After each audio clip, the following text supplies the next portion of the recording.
था और क्रस्ट के बारे में थोड़ा बहुत लिख लिया था ना। जैसे कि क्या लिखा था कि इनका जो है भूपर्पटी ना, इनकी डेप्थ कितनी होती है, इनका कंपोजिशन कैसा होता है। ठीक है, इसमें जो एल्यूमिनियम है 13% है, इसको 8% कर लेना। ठीक है, 13% है एल्यूमिनियम, मैंने बताया था, वो 8% कर लीजिएगा। बाकी वो सिलिका 28% है, उसमें कोई दिक्कत नहीं है ना।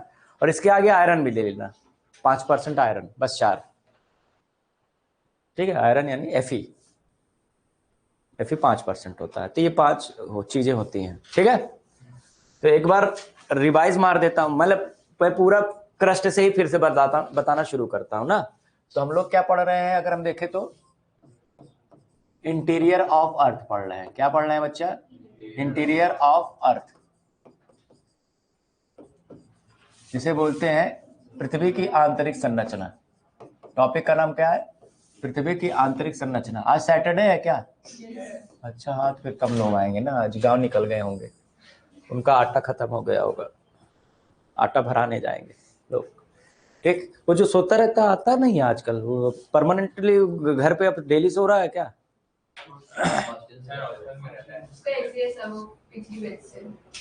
तो पिछली बार से तो पढ़ना नहीं होता, मतलब वो आता ही नहीं। अच्छा, सोना भी होता है ना, बहुत जरूरी चीज है।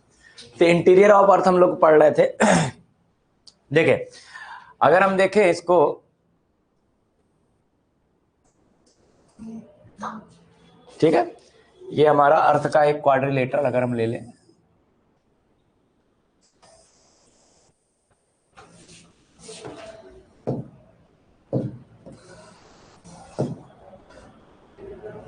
हाँ इस तरह से ले ले, तो हम इसको 3 हिस्से में बांट सकते हैं ना। बांट सकते हैं कि नहीं? सबसे टॉप लेयर क्या कहलाएगी? क्रस्ट कहलाएगी। क्या कहलाएगी? ये क्रस्ट कहलाएगी। क्रस्ट को हिंदी में क्या बोलेंगे? भूपर्पटी। क्या बोलेंगे? भूपर्पटी।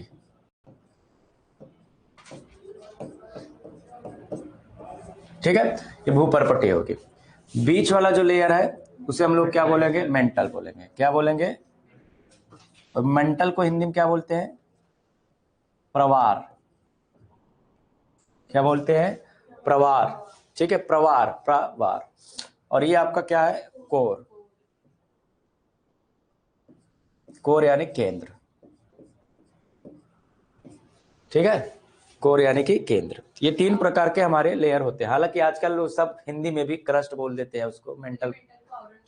हाँ, किसको? क्यों बोलोगे? जब बोला ही नहीं गया तो क्यों बोलोगे जबरदस्ती?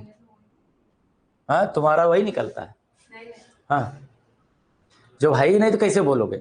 वैज्ञानिकों ने नहीं कहा है तो आप क्यों कह रहे हैं अपनी तरफ से? तो ये 3 लेयर आपको दिखते हैं। क्या दिखते हैं? कल और हमने ये भी बताया था कैसे हमें ये पता चला है। अलग अलग सोर्सेस से हमारी जानकारी है, और इसमें सबसे बेहतरीन, सबसे महत्वपूर्ण सोर्स कौन है? सिस्मिक वेव्स, भूकंपीय तरंगे। नहीं?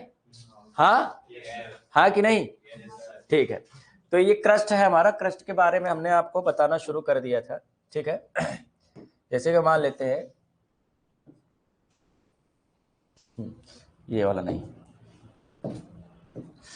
तो ये वाला अगर हम देखें तो ये आपका जो है क्या कहते हैं, ये आपका कॉन्टिनेंटल क्रस्ट हो जाएगा ना। जहां जहां कॉन्टिनेंट आपको मिलेगा, ये कॉन्टिनेंट मिलेगा आपको। फिर पता लगा, फिर यहां से लेकर यहां तक आपको मिल जाएगा क्या? ओशन होता है, ओशियन नहीं होता है। क्या होता है? ओशन। ठीक है, तो ये आपका ओशन है, तो ये पूरा का पूरा आपका ओशनिक क्रस्ट है ना। क्या है? ये ओशनिक क्रस्ट है। और ये आपका क्या है? आपका ये कॉन्टिनेंटल क्रस्ट है। क्या है? Continental crust. ठीक है, बताओ, ये आपका क्या है? Continental crust.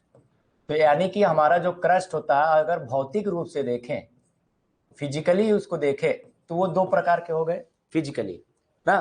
भौतिक रूप से कितने प्रकार के हो गए? 2। एक कॉन्टिनेंटल क्रस्ट, जिनका विस्तार कॉन्टिनेंट के नीचे होगा, हाँ, और एक क्या होंगे? ओशनिक क्रस्ट, जिनका विस्तार कहाँ होगा? ओशन के नीचे होगा। समझ में आ रहा है? ओशनिक क्रस्ट, ये ओशनिक क्रस्ट होगा। ठीक है, इसे महाद्वीपीय क्रस्ट या महाद्वीपीय भूपर्पटी बोलेंगे और इसको महासागरीय भूपर्पटी बोलेंगे।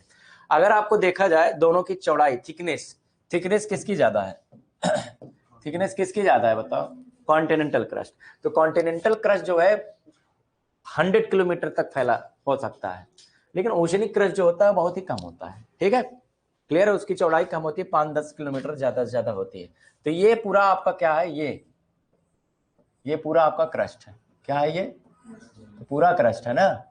इसमें जो मैंने डार्क ब्लू किया हुआ है ये आपका ओशनिक क्रस्ट है, और जो आपका ये लाइट ब्लू है ये आपका क्या है?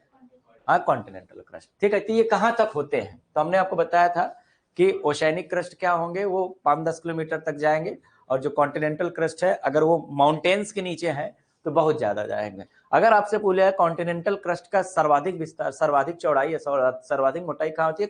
पर्वतों के नीचे होगी, जाहिर, क्योंकि माउंटेन ऊपर है बहुत, तो नीचे भी है बैलेंस करने के लिए ना, इसीलिए वो उनका क्रस्ट ज्यादा मोटा होगा, ये आपको पता होना चाहिए। दूसरी बात अगर हम बात करें तो ये ऊपर पूरा का पूरा जो हमारा क्रस्ट है, हमने आपका इसको कंपोजिशन बताया था, ये मोस्टली किसकी बनी होती है? सिलिका और एल्यूमिनियम को, इसीलिए इनको मिला के क्या कहते हैं? सियाल कहते हैं। इसके अलावा मतलब ये नहीं कि और नहीं होते, ग्रेनाइट होता है, बेसाल्ट होता है, गैब्रो होता है, अलग अलग बहुत सारे और भी रॉक्स होते हैं, सेडिमेंट्री रॉक्स भी होते हैं। ठीक है, हाँ, तो ये सब होते हैं इसमें। तो इनकी औसत गहराई अगर हम देखें तो यहां से लेकर अगर देखें तो ये कितना होते हैं? यहां से लेकर यहां तक, यहां से लेकर यहां तक एवरेज अगर देखें तो हमने आपको बताया था 30 किलोमीटर होते हैं। कितने होते हैं? 30 किलोमीटर ऑन एन एवरेज होते हैं, राइट। और अगर हम मेंटल की बात करें तो मेंटल कहां से कहां तक होगा? यहां से लेकर ये यहां तक होगा, बोलो, जिसमें ये ऊपर वाला पार्ट क्रस्ट होगा, तो ये यहाँ ये कितना है? 2900 किलोमीटर। कितना? 2900 किलोमीटर। तो क्रस्ट मेंटल का विस्तार कितनी गहराई तक पाया जाता है? 2900 डेप्थ तक पाया जाता है। फिर ठीक है, फिर ये आपका इधर पूरा का पूरा क्या हो जाता है? ये यहां से लेकर यहां तक ये कितना हो जाता है? 6370 किलोमीटर। कितना हो जाता है? 6370 किलोमीटर। कम ज्यादा हो सकता है, कहीं किसी किताब में 75 मिल जाए, 80 मिल जाए। ठीक है, 6370 किलोमीटर ओवरऑल डेप्थ है, दिख रहा है? ओवरऑल डेप्थ यानी कि पृथ्वी की केंद्र तक गहराई, पृथ्वी के केंद्र तक गहराई, सेंटर तक कितना होगा? इसी को हम रेडियस भी बोल सकते हैं ना, अर्थ का रेडियस है ये। ठीक है, और क्रस्ट की मोटाई कितनी है? औसत कितनी है? 30 किलोमीटर। और ये यहां तक जो है आपका मेंटल कहां तक पाया जाता है? 29। क्लियर है? समझ में आ गया? अब अगर यहां पर देखिए तो आपका जो क्रस्ट है, कॉन्टिनेंटल क्रस्ट है, तो मैंने यहां पर एक बॉर्डर बनाया हुआ है ना, ये मान लेते हैं। ठीक है, एक बॉर्डर मान लो बनाया हुआ है। तो ये क्या है? तो यहां पर थोड़ा सा जो इनका डेंसिटी है थोड़ा सा वेरी करने लगता है क्रस्ट में ही। क्रस्ट में एक स्थान ऐसा आता है जहां पर थोड़ा सा डेंसिटी वेरी करने लगता है, इसीलिए इसको दो भागों में बांट दिया जाता है। ये वाला हिस्सा कहलाता है, नीचे वाला हिस्सा, इसे लोअर क्रस्ट बोलेंगे। क्या बोलेंगे? Lower crust. क्या बोल देंगे? लोअर क्रस्ट बोलेंगे, यानी कि निचली भूपर्पटी। और ऊपर वाले हिस्सों के क्या बोल देते हैं? इसको अपर क्रस्ट बोल देंगे। क्या बोल देंगे? अपर क्रस्ट बोल देंगे। समझ में आ रहा है? तो अपर क्रस्ट हो जाएगा यानी ऊपरी भूपर्पटी। यानी क्रस्ट को भी हम लोग दो भागों में बांट सकते हैं। कितने भागों में बांट सकते हैं? दो भागों में बांट सकते हैं। कौन कौन? लोअर क्रस्ट और अपर क्रस्ट। ठीक है, और फिर अंतर क्या है? वही डेंसिटी का अंतर होता है। जिस पॉइंट पे वो डेंसिटी बहुत सिग्निफिकेंटली चेंज होने लगती है उसे हम अलग लेयर मान लेते हैं, with in a single layer. ठीक है, एक लेयर के अंदर ही दूसरी लेयर मान लेते हैं, थोड़ा सा ऑप्शनल मान लेते हैं। क्लियर हुआ? हाँ, तो क्रस्ट दो भागों में हो गया। ये जब भी ये बांटा जाएगा, ध्यान दीजिए, तो वहां पर एक डिसकंटिन्यूटी आएगी। क्या आएगी? डिसकंटिन्यूटी का मतलब समझते हैं? जहां से चीजें अलग हो रही हो। डिसकंटिन्यूटी कह रहा है कि ये लेयर डिसकंटिन्यू हो रही है, यानी अपर क्रस्ट डिसकंटिन्यू हो रही है। तो ये वाले को क्या बोलते हैं? डिसकंटिन्यूटी। इसको बोलते हैं कॉनरॉड डिसकंटिन्यूटी। क्या बोलेंगे? Conrad discontinuity. हिंदी में क्या बोलेंगे भी बता रहे हैं? कॉनरॉड डिसकंटिन्यूटी हिंदी में इसको बोलते हैं असंबद्धता। क्या बोलेंगे हिंदी में? असंबद्धता, या इसे बोलते हैं सीमा। क्या बोलेंगे? सीमा भी बोल सकते हैं। लेकिन आपको दोनों नाम पता होना चाहिए। यू नेवर नो एग्जामिनर कौन सा वाला नाम उठा के आपको एग्जाम में दे दे। ठीक है। तो जितनी भी, अब इसका मतलब क्या हुआ, जब भी संरचना में कुछ भी बदलाव देखने को मिलेगा वहां पे आपको क्या मिलेगा, डिसकंटिन्यूटी। चलिए ये डिसकंटिन्यूटी तो समझ में आ रहा है, लेकिन ये कॉनराड क्या है, जिन कुछ वैज्ञानिक, कुछ जियोलॉजिस्ट एसोसिएटेड थे उस रिसर्च से लेकर, उन्हीं के नाम पर ये रख दिया गया है। और ये बहुत इंपॉर्टेंट है, ऊपर से नीचे तक क्रम से लगाने को आ जाता है, कभी कभी ऑर्डर में अरेंज करने के लिए ऊपर से नीचे या नीचे से ऊपर इनको डिसकंटिन्यूटी को लगाइए। समझ में आया? तो पहला विभाजन हो गया क्या, अपर क्रस्ट और लोअर क्रस्ट। फिर कहाँ होगा, फिर अगर हम देखें तो आपका ये भी तो बदलेगा, यहाँ लोअर क्रस्ट और फिर मेंटल भी कहीं ना कहीं बाउंड्री बनाएगी, हाँ कि ना, बनाएगी कि नहीं बनाएगी, बोल दो ना जरा। तो यहां पर भी कोई ना कोई डिसकंटिन्यूटी आनी चाहिए। हाँ, तो यहां वाले का नाम है कॉनराड हो गया, मोहो, इसका नाम क्या है, मोहोविरचिक, मोहोविरचिक, मोहोविरचिक डिसकंटिन्यूटी क्या है, मोहोविरचिक, MOHOVIRCIC, ठीक है। हिंदी में विरचिक बोलते हैं, लिखा भले विरकिक है लेकिन पढ़ा विरचिक जाता है, ठीक है। तो मोहोविरचिक किसको किसको अलग कर रही है बताओ, लोअर क्रस्ट या अपर मेंटल, राइट, या यूं कह सकते हैं क्रस्ट या मेंटल। हाँ, तो इसी तरह से क्या होता है, सुनिएगा, यहां पर एक डिसकंटिन्यूटी और होगी, होगा क्या, इसको दो भागों में बांट देते हैं, किसको, मेंटल को। अभी लिखेंगे नहीं, अभी हम पूरी प्रक्रिया समझ लेते हैं, बाद में लिखा देंगे, ठीक है। तो ये वाला भाग क्या कहलाएगा, अपर मेंटल, क्या कहलाएगा, अपर मेंटल। और ये वाले को क्या बोलेंगे, लोअर मेंटल, क्या बोलेंगे, अपर मेंटल, लोअर मेंटल। तो यहां पर भी एक डिसकंटिन्यूटी आ जाएगी, बोलो। तो यहां वाली डिसकंटिन्यूटी का नाम अगर हम देखें तो क्या नाम है, इसको रेपिटी बोलते हैं, क्या बोलते हैं, रेपिटी डिसकंटिन्यूटी, रेपिटी असंबद्धता, ठीक है।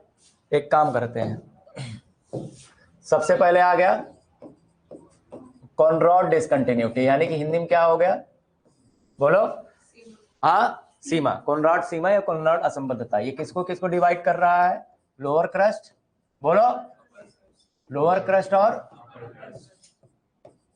अपर क्रस्ट।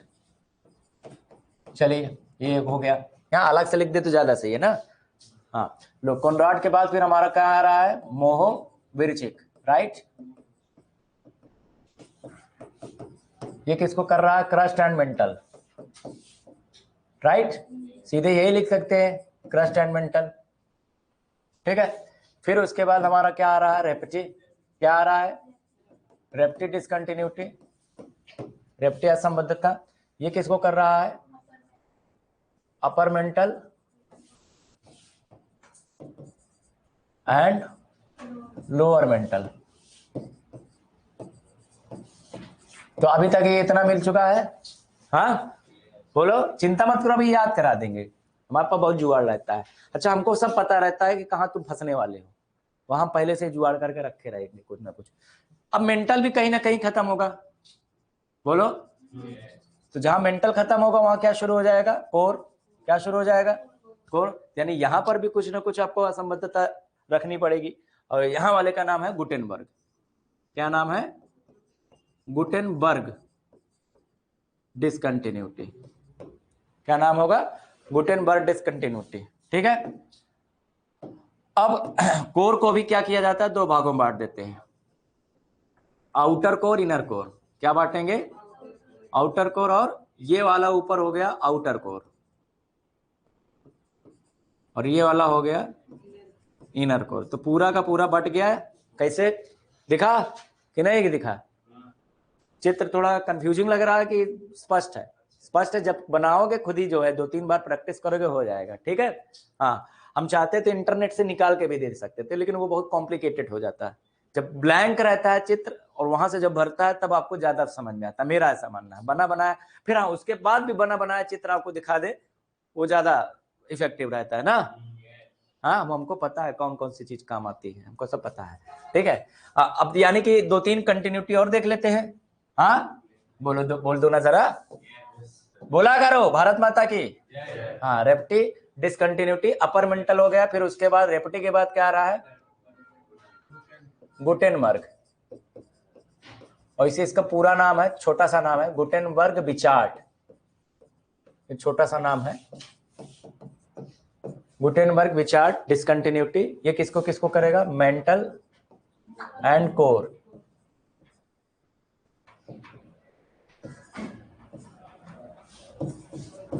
कोर को किया, अब लास्ट है क्या, लेहमन। क्या आ जाएगा, लेहमन डिसकंटिन्यूटी। ठीक है, इसको ये क्या करेगा, outer core and inner core. जैसे वो बच्चा पीछे है, उसको याद है, तुमको याद है ये, तुम ही तो बोल रहे हो। अच्छा तुम बोल रहे हो, तुम्हें याद है ये, अच्छा पढ़ के आए थे इसलिए याद है। अच्छा आपको क्या लगता है कल को अगर एग्जाम में आ जाए मिलाने को, ध्यान दीजिए, आप लोग यूपीएससी की निगाह को नहीं पकड़ पाते हो। जब इस तरह की चीजें आ रही, तो इसका मतलब ये मैचिंग वाले क्वेश्चन में एकदम प्रोबेबिलिटी बन रही ना, यहाँ पे बना सकता है क्वेश्चन। हाँ, सीधे आपको दे दे, कहीं को मिलाओ कौन किसको अलग करता है।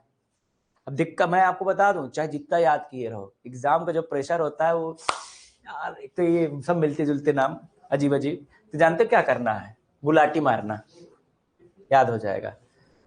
अच्छा कोई रेखा तो नहीं यहाँ पर, कोई बच्ची रेखा तो नहीं है। देखियो वैसे भी मैं डिस्क्लेमर दे दूं, अस्वीकरण कर दूं कि जो मैं ट्रिक देने जा रहा हूं उसका किसी भी जीवित या मृत व्यक्ति से कोई संबंध नहीं है। यदि ऐसा कोई संबंध पाया जाता तो उसे मात्र एक संयोग कहा जाएगा। ठीक है, हाँ, कोमा में रेखा मारे गुलाटी, कोमा में रेखा मारे गुलाटी, ये ट्रिक है। क्या है बच्चा, ट्रिक है। अब इस ट्रिक से क्या होगा, कोई टेंशन नहीं होने वाली। को से क्या हो जाएगा, कोनरॉड, यानी सबसे ऊपर है ये। फिर हो जाएगा मोहविरचिक। ठीक है, रे से क्या हो जाएगा, रेखा से रेपटी हो जाएगा। हाँ, फिर मारे माने कुछ नहीं, गुटेनबर्ग और ये लेहमन। ठीक है, केवल ऊपर यही तो याद करना, वो बाकी ये तो याद ही रहेगा ना, क्रस्ट मेंटल कोर तो ऊपर वाला ऊपर ही रहेगा, नीचे थोड़ी ना आ जाएगा। हाँ, अगर बोल रहा अपर क्रस्ट इसका मतलब वो ऊपर ही रहेगा। अब इतना तो बुद्धि होनी चाहिए ना, तो ये याद करना आसान है। कोमा में रेखा मारे गुलाटी, क्या ए बोलो, हाँ, तो इससे सारी और छोटा चित्र बना ली होती। हाँ, तो ये डिसकंटिन्यूटी सारा हो गया, हाँ कि ना, बोल दो ना जरा। हाँ, तो क्रस्ट हम लोगों ने पढ़ लिया था। हाँ, क्रस्ट पढ़ लिया था, हाँ कि ना। हाँ, अब हमें देखते हैं यहाँ पर क्या, मेंटल।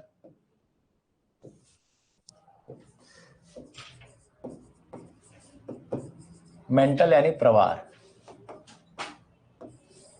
ठीक है, तो सबसे पहले पॉइंट आ जाएगा इसमें, अगर हम देखें तो सबसे पहला पॉइंट है, it is a middle part ना,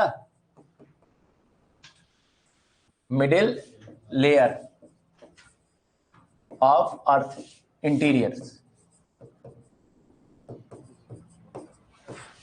ठीक है, मिडिल लेयर ऑफ इंटीरियर है, इसका मतलब ये पृथ्वी का मध्यवर्ती भाग, पृथ्वी की आंतरिक संरचना का मध्यवर्ती भाग है। क्लियर है, पृथ्वी की आंतरिक संरचना का मध्यवर्ती स्तर है, स्तर या मध्यवर्ती परत, लेयर को परत भी बोलते हैं, स्तर भी बोलते हैं। ठीक है, अब देखो तुम लोग हिंदी में इतना लंबा लिखोगे, अंग्रेजी वाला इतना लिख के भाग लेगा। हाँ, कभी भी जाके टॉपर देखेंगे बहुत लंबे लंबे सेंटेंस नहीं लिखते हैं, शॉर्ट सेंटेंस लिख के आगे बढ़ जाते हैं, क्योंकि उनको मैक्सिमम क्वेश्चन अटेम्प्ट करना होता है ना। कलात्मक ढंग से पेश करेंगे तो कला हो जाएगा। ठीक है, मिडिल लेयर है, इनका डेप्थ फिर देखेंगे, इनके डेप्थ में कोई औसत औसत वाली बात नहीं है, नीचे गहराई सब बराबर ही है ऑलमोस्ट। इनकी डेप्थ कहां तक होती है, अगर हम सुनो सुनो सुनो सुनो सुनो सुनो, कहां से कहां तक मानेंगे, ये वाले से ना, यहां से, यानी कि ये वाला कौन सा, मोहोविरचिक डिस्कंटिन्यूटी ना, यानी मोहो सीमा से लेकर, हाँ,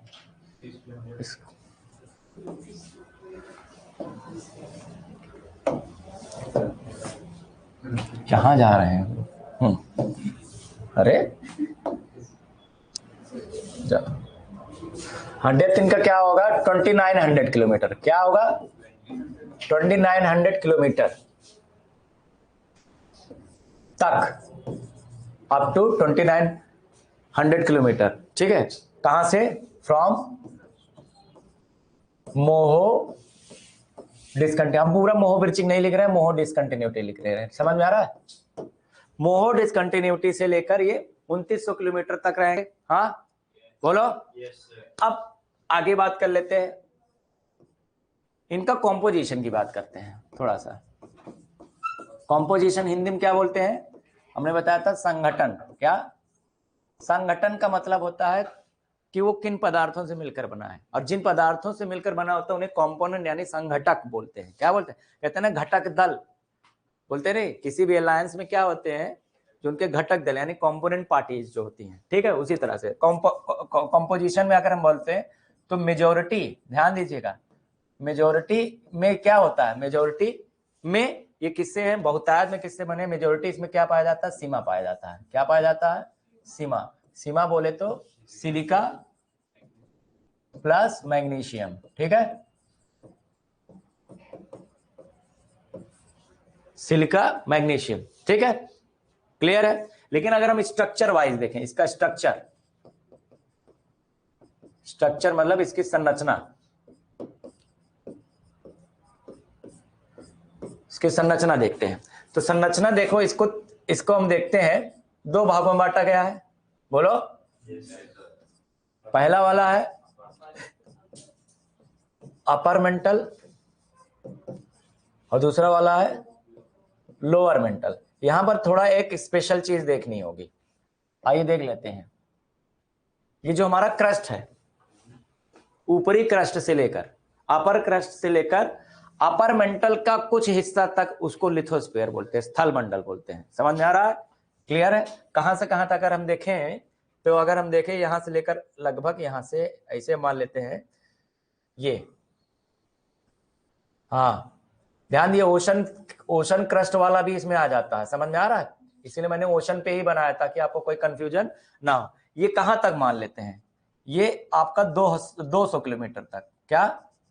अप टू 200 किलोमीटर, यानी फ्रॉम सरफेस टू 200 किलोमीटर। ये मतलब अगर हम देखें ये 200 किलोमीटर तक। समझ में आ रहा है? यहां से लेकर यहां तक इसको क्या बोलेंगे? लिथोस्फीयर बोलेंगे। क्या बोलेंगे? लिथोस्फीयर।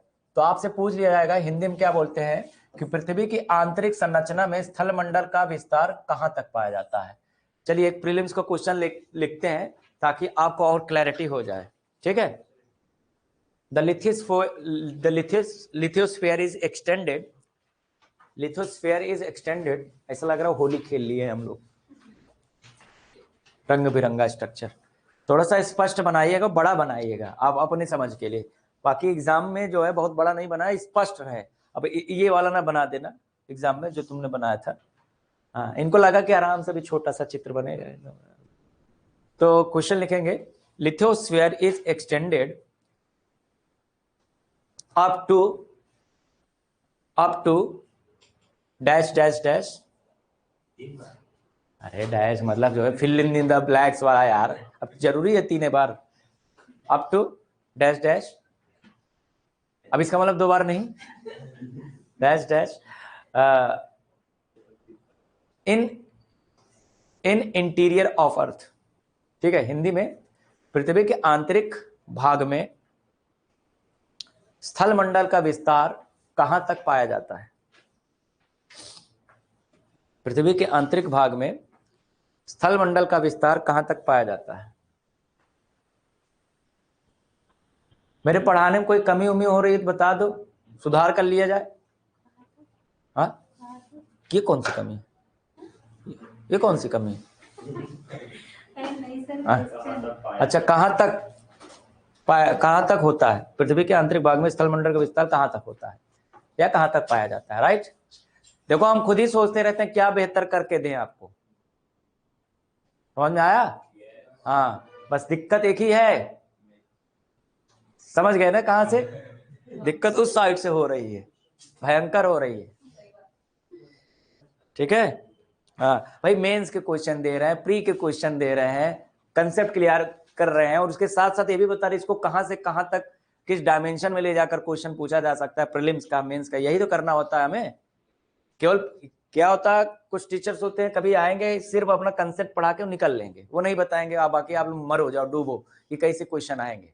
लेकिन मैं आपको हर एंगल पे क्वेश्चन भी देता हूं ताकि आपको समझ में रहे, दिमाग में रहे। तो ये क्वेश्चन हो गया। ऑप्शन लिखे ए, ऑप्शन लिखे ए,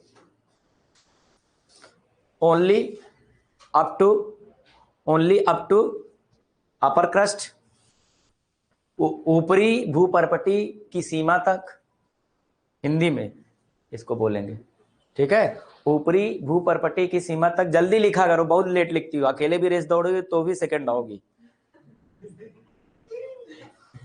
हाँ, second option, up to entire crust, पूरे भूपर्पटी की सीमा तक, पूरी भूपर्पटी की सीमा तक। ऑप्शन सी,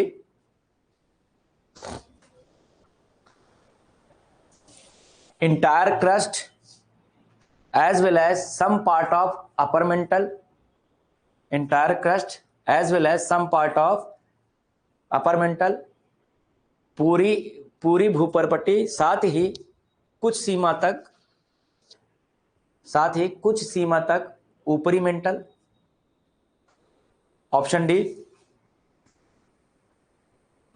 पूरी भूपर्पटी और पूरी mental, entire crust plus entire mental. देखो ना कैसे क्वेश्चन यूपीएससी बना सकता है। जहां यूपीएससी जिस लेवल तक पहुंचेगा हम पहले पहुंचे रहेंगे, हम आपको दे देंगे पहले से। क्या होगा आंसर? सी होगा। क्या होगा? सी होगा। मैंने बताया ना, ये पूरा क्रस्ट है लेकिन फ्यू पार्ट ऑफ या सम पार्ट ऑफ क्रस्ट भी है, उस मेंटल भी है, राइट। अप टू 200 किलोमीटर तक पूरा का पूरा इसको लिथोस्फीयर माना जाता है, स्थल मंडल। क्योंकि स्थल, और इसी को हम लोग क्या बोलेंगे आगे चलकर, और ये आप देखेंगे ये पूरा जो लिथोस्फीयर है दुनिया में कई छोटे छोटे और कई बड़े बड़े भूखंडों में अलग हुए हैं, इन्हीं को हम प्लेट्स बोलेंगे आगे चलकर। समझ में आया? प्लेट्स, जिन पर हमारा पूरा ऊपर का पर्वत पठार मैदान सब टिका हुआ है, इन्हीं प्लेट में जब कुछ हलचल होगी तो भूकंप आएगा। आ रहा समझ में? हाँ। अब ये 200 किलोमीटर के नीचे क्या होता है इसको देख लेते हैं। हाँ, अब 200 किलोमीटर के नीचे क्या होता है, ध्यान दीजिएगा। 200 किलोमीटर के नीचे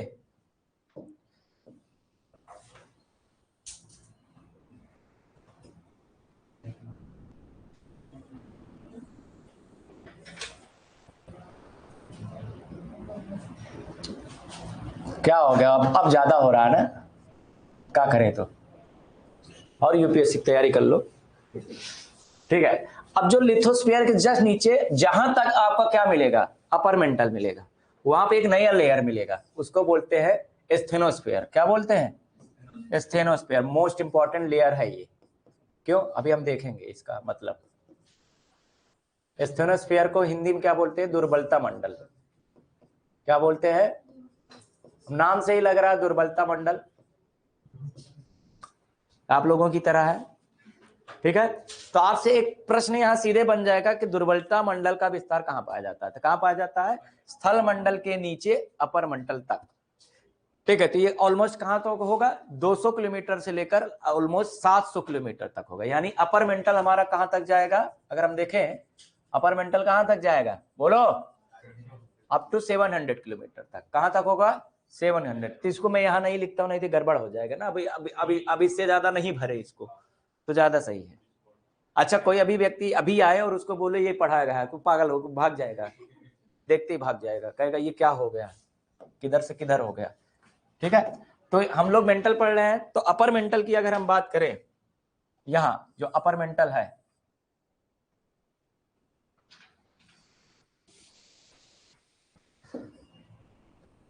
अरे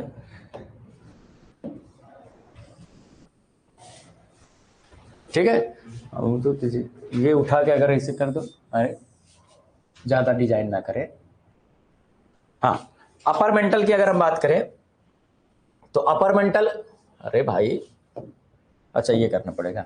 अपर मेंटल की अगर हम बात करें तो ये क्या है, कहां तक है अगर हम देखें अपर मेंटल, बोलो अप टू 700 किलोमीटर, बोलो फ्रॉम लोअर क्रस्ट ना, फ्रॉम लोअर क्रस्ट, ठीक है, समझ में आ रहा है, बोलो।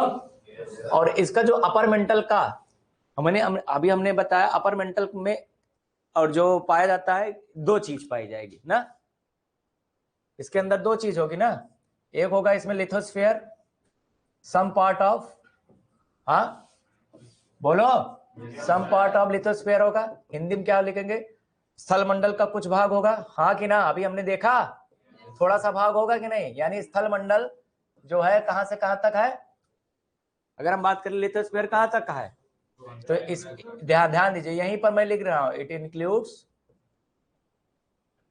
entire crust plus some part of upper mental, ठीक है, इसमें लिखेंगे हिंदी में, या पूरी भूपर्पट्टी साथ ही कुछ भाग मेंटल का भी कवर करता है, इसमें शामिल है, ठीक है। और ये सम पार्ट ऑफ लिथोस्फीयर कहां आ गया हमारा, अपर मेंटल में हुआ, बोलो, हाँ। लेकिन इसमें जो सबसे इंपॉर्टेंट वाली बात अब आएगी, इसी में क्या होता है, स्टेनोस्फीयर होता है, क्या होता है स्टेनोस्फीयर, ये इंपॉर्टेंट है, एग्जाम में खूब पूछा गया है, स्टेनोस्फीयर कहां पाया जाता है, एक सिंपल सा क्वेश्चन पूछेगा, हमारे इंटीरियर ऑफ अर्थ में स्टेनोस्फीयर कहां लोकेटेड है, तो सिंपल सा प्रश्न है, कहां लोकेटेड है, अपर मेंटल, तो अपर मेंटल में कहां है, लिथोस्फीयर के जस्ट नीचे है, कहां तक है, 700 किलोमीटर की गहराई तक। अब प्रश्न उठता है इतनी बातें इसकी क्यों कर रहे हैं, स्टेनोस्फीयर हिंदी में क्या लिखे हो, दुर्बलता मंडल, क्या दुर्बलता मंडल, बोल दो ना जरा, तो ये है क्या, तो बहुत ध्यान से सुनिएगा।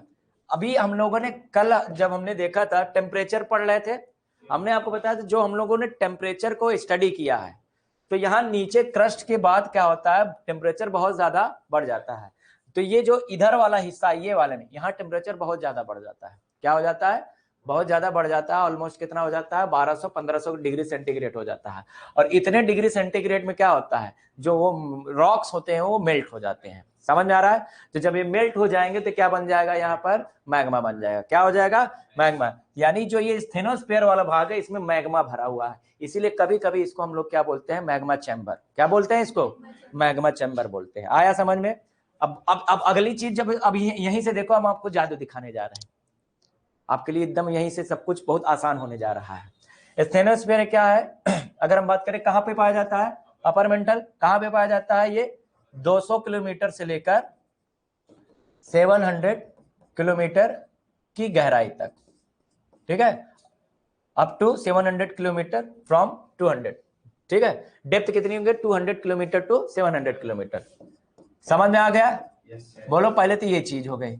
और दूसरी बात ये कैसा है, यहाँ पे क्या होता है, एक्सट्रीम टेम्परेचर होता है, बोलो, यहाँ पर क्या हो जाता है, एक्सट्रीम टेम्परेचर हो जाता है, यहाँ टेम्परेचर बहुत ज्यादा होता है, और एक्सट्रीम टेम्परेचर की वजह से क्या हो जाता है, यहाँ क्या पाया जाता है, मैग्मा पाया जाता है, it is full of magma, तो यहाँ पर क्या पाया जाता है, मैग्मा, इसीलिए इसको पूरे स्टेनोस्फीयर को क्या बोलते हैं, मैग्मा चैम्बर, क्या बोलते हैं, एग्जाम में पूछ लिया जाता है मेंटल का वह कौन सा स्थान है जहां पे मैग्मा भरा पड़ा हुआ है, स्टेनोस्फीयर, आया समझ में। अभी इसको खत्म कर देते हैं लोअर मेंटल, फिर इसके पास आते हैं ताकि मेंटल की बातें हमारी खत्म रहे, ठीक है। तो जो लोअर मेंटल है, सुन रहे हो, यानी लोअर मेंटल है ये बचा, अब क्या होगा, जैसे हम इसके नीचे होते जाएंगे, ठीक है, अपर मेंटल के नीचे जाएंगे, तो फिर क्या होगा, फिर ये होगा कि प्रेशर बढ़ता जाएगा, प्रेशर भी बढ़ेगा और डेंसिटी बढ़ेगी, तो ये फिर से किस में बदल जाएगा, सॉलिड में, और इस बार क्या प्रेशर इतना ज्यादा होगा तो एकदम कठोर, बहुत ज्यादा कठोर हो जाएगा, यानी कि हम कह सकते हैं कि जो मेंटल का हिस्सा है, ऊपरी हिस्सा वो लिक्विफाइड है यानी प्लास्टिड अवस्था में है, और नीचे वाला हिस्सा सॉलिड अवस्था में, आ गया समझ में, हाँ, ऊपर वाला सॉलिड है ये, लेकिन ऊपर वाला कैसा है, सॉफ्ट रॉक्स है, और ये क्या होंगे, एकदम हार्ड रॉक होंगे, क्या होंगे, क्लियर हुआ। देखो कहीं पर कुछ भी रट्टा मारना नहीं है, सब चीजों को जो हमने अभी तक पढ़ा है उसको अप्लाई करते जाना है, इनफैक्ट मैंने जब से पढ़ाना शुरू किया होगा रटने वाली चीजें बहुत कम आई होंगी, जिसको आपने रटा भी नहीं होगा। जैसे अभी हम पूछ लें हेलियोसेंट्रिक थ्योरी किसने दी थी? हेलियोसेंट्रिक थ्योरी किसने दी थी? पक्का? देखो याद है, बढ़िया है। तुमको याद था? हाँ, तुम्हारी शक्ल बता रही है। हाँ, तो कुछ चीजें याद भी करनी पड़ेंगी, ठीक है। हाँ, लेकिन अगर कंसेप्ट क्लियर रहता है तो फैक्ट भी हमने देखा हो, अगर आपका कंसेप्ट क्लियर रहता है तो फैक्ट भी लंबे समय तक याद रहता है। ये बात सही है कि नहीं? जब कंसेप्ट नहीं क्लियर रहता तो मुंह से झाग आने लगता है। हाँ, तो लोअर मेंटल क्या है ये, इसका अगर हम ये बात करें, ये कहां से कहां तक है? ये 700 किलोमीटर टू 2900 किलोमीटर तक है, हाँ कि ना? 700 किलोमीटर टू हाँ 2900 किलोमीटर तक है, हाँ बोलो। इसको कवर कर दे, नहीं तो सब 1700 मान लोगे। फिर दूसरी चीज क्या है, इसका कॉम्पोजिशन अगर हम देखें तो क्या है? इसका कॉम्पोजिशन है, यानी इसका संगठन कैसा है? तो ये हार्ड रॉक से मिलकर बनी है। किससे? Hard rocks. तो यानी यहाँ पर सॉलिड अवस्था में पाया जाता है, यहाँ हार्ड रॉक है, या कठोर चट्टानों से मिलकर बना है। क्या है ये? कठोर चट्टानों से मिलकर बना है। किससे मिलकर बना है बच्चा? कठोर चट्टानों से मिलकर बना है, ठीक। बोल दो ना जरा। अब हम जो है क्या थोड़ा सा स्टेनोस्फीयर को और बढ़िया से देख लेते हैं, तो काफी कुछ और क्लैरिटी आ जाएगी।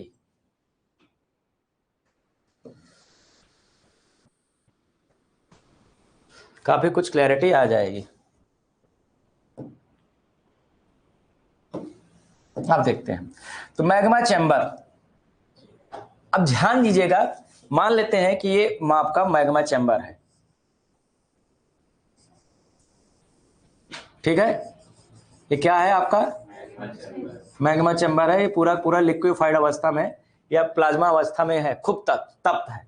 अब इसी पर आपको क्या है, आपका स्थल मंडल है, हाँ कि ना? ये, और हमने आपको बताया था जो स्थल मंडल है अलग अलग ब्लॉक में है, जिसको हम प्लेट मान सकते हैं। बोलो। अब जरा देखो स्थिति देखिए, ये आपका क्या है? लिथोस्फीयर है। बोलो। ये क्या है? ये आपका लिथोस्फीयर। अभी के लिए इतना समझिए, प्लेट ना समझिए, प्लेट को अच्छे से प्लेट टेक्टोनिक्स में समझेंगे, या समझ ही लीजिए कौन सा पैसा लग रहा है। और इसके नीचे क्या है आपका? ये आपका मेंटल है, लोअर मेंटल। बोलो। तो अगर आप देखिए तो बड़ी अजीब स्थिति बन रही है। ऊपर आपके अलग अलग जो है टुकड़े हैं लैंड मास के, बीच में क्या है? लिक्विड है, और नीचे एकदम सॉलिड है। तो होना क्या चाहिए? तो ये फ्लोट करेंगे कि नहीं? हमारा पूरा स्थल मंडल या यूं कहें हमारी जो प्लेट्स हैं वो किस पे फ्लोट कर रही हैं?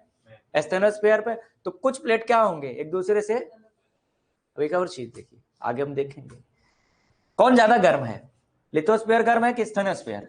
आप बताइए। पक्का? फिजिक्स चैप्टर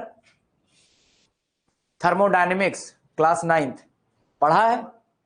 बहुत बढ़िया, सीधे मना कर देते हैं नहीं पढ़ा है। थर्मोडायनेमिक्स का एक लॉ है कि हमेशा जो हीट वेव्स होते हैं वो हाई टेम्परेचर से लो टेम्परेचर की ओर जाता है। अच्छा, इसको जानने के लिए आपको लॉ पढ़ने की जरूरत नहीं थी। चाय का कप रख दो, थोड़ी देर बाद ठंडा हो जाता है। ऐसा क्यों? क्योंकि उसमें से उष्माक्षेपी तरंगें निकलेंगी, हिंदी में बोलते हैं उसको उष्माक्षेपी, यानी थर्मोडायनेमिक्स। होगा क्या? गर्म है, बाहर टेम्परेचर क्या है? कम, तो यहां से तरंगे निकलेंगे बाहर की ओर। कब तक? जब तक दोनों का टेम्परेचर बराबर ना हो जाए, ठंडा ना हो जाए। चाय तब तक ठंडी होती रहेगी जब तक वो रूम टेम्परेचर पे ना आ जाए, और जैसे दोनों का टेम्परेचर बराबर हो जाएगा, खत्म। ठीक उसी तरह से बाहर मान लो बहुत ठंडी है, क्या है?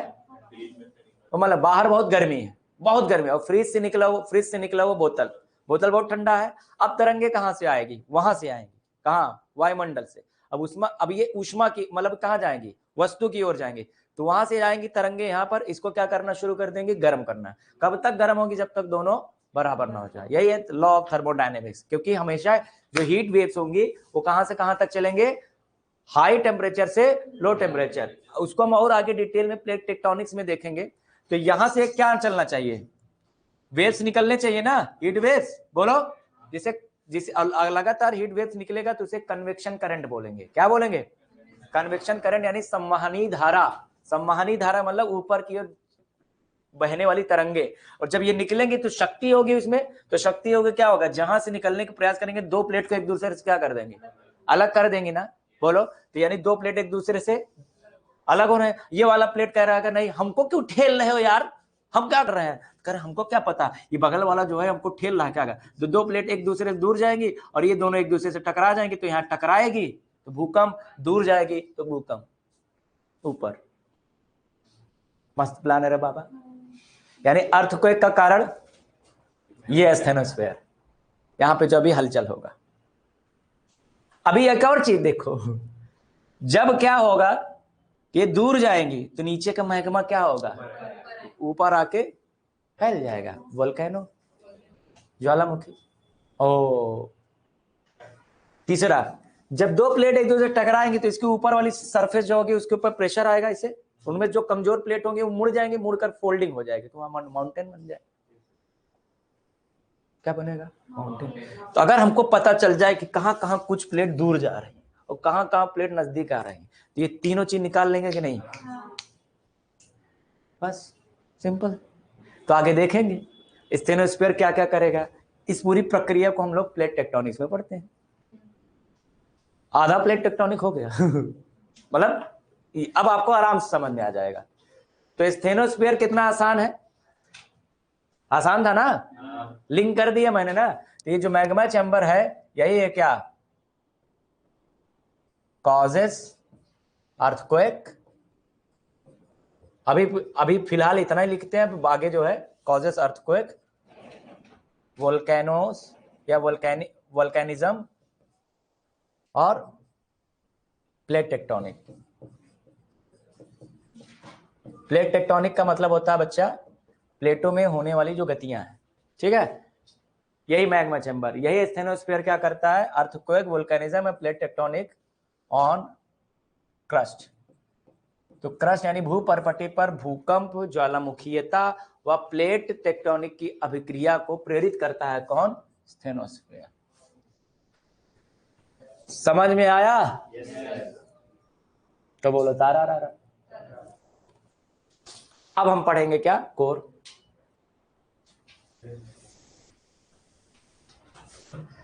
लिखाना पड़ेगा कि ये ऐसे बढ़िया है फ्लो चार्ट में, बढ़िया ना। मैं तो एग्जाम के पेपर में भी ऐसे लिख के आया था, अब कहोगे तभी नहीं हुआ नहीं तो हमारा थर्ड पेपर बहुत बुरा गया था ना, जीएस थर्ड पेपर बहुत बुरा गया था। हाँ काहे नहीं लिख सकते, बढ़िया लिखो एग्जाम में। ऑप्शनल में खूब नंबर पाया था, यही लिख के आया था ऐसे ही। ऑप्शनल में मैं फ्लो चार्ट डायग्राम 280 नंबर पाया था, 278 मतलब ऑप्शनल में, ठीक नंबर है ये।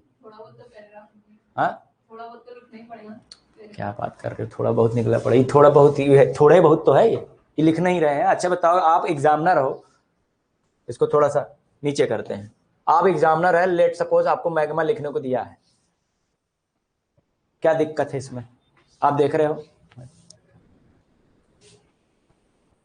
अब देखते चले जाओ। आपका काम आसान मैंने किया कि आपका काम मुश्किल किया है समझने के लिए, समझ आसान किया है ना। और इस मेथड में क्या हो रहा है, कम लिखना पड़ रहा है ना। और यूपीएससी कह ही रहा है ट्राई, मतलब try to answer questions within the word limit, right. आपको शब्द सीमा के भीतर लिखना है ना, तो कर तो रहे तुम्हारी बात। एक एक पॉइंट देखो, कहीं कोई जो है, बाकी अगर पैराग्राफ में होगा, अगर आपने पैराग्राफ ठीक से खत्म नहीं किया तो फिर क्या, उसका दिमाग खराब हो जाएगा। इसलिए पैराज में लिखना थोड़ा रिस्की होता है। ये लिख दिए भाई मिडिल लेयर है, ये यहाँ थोड़ा सा बगल चित्र बना दो, बस यही तो ना, चित्र तो हम पीछे बनाए, कहा दोबारा बनाए, ठीक है। तो ये हो गया इसका स्ट्रक्चर, ये अपर मेंटल है, लोअर मेंटल में भाग से है, अपर मेंटल ये यहाँ से यहाँ तक है, इसका सम पार्ट लिथोस्फीयर कहलाता है, बाकी पार्ट स्टेनोस्फीयर कहलाता है। स्टेनोस्फीयर ये खट्ट से समझ में आ जाएगा, मस्त, एक नंबर ज्यादा देके जाएगा कि हमारा काम आसान कर दिया। आपको दिक्कत होती है कि आपको आपके अंदर कॉन्फिडेंस नहीं आता ना, इसलिए आंसर राइटिंग करिए आप। एग्जामिनर भी आप ही के तरीके का है, हाँ वो कोई नहीं जो है निग्रोटो लैंड से नहीं आया है। आए समझ में? बोल दो ना जरा। तो ये था मेंटल हमारा। तो मेंटल के बाद आइए फटाफट कोर देख लेते हैं। तो हमारा काम आपको सिर्फ पढ़ाना नहीं, आंसर कैसे बेटर एंड इफेक्टिव लिखना ये भी बताना है।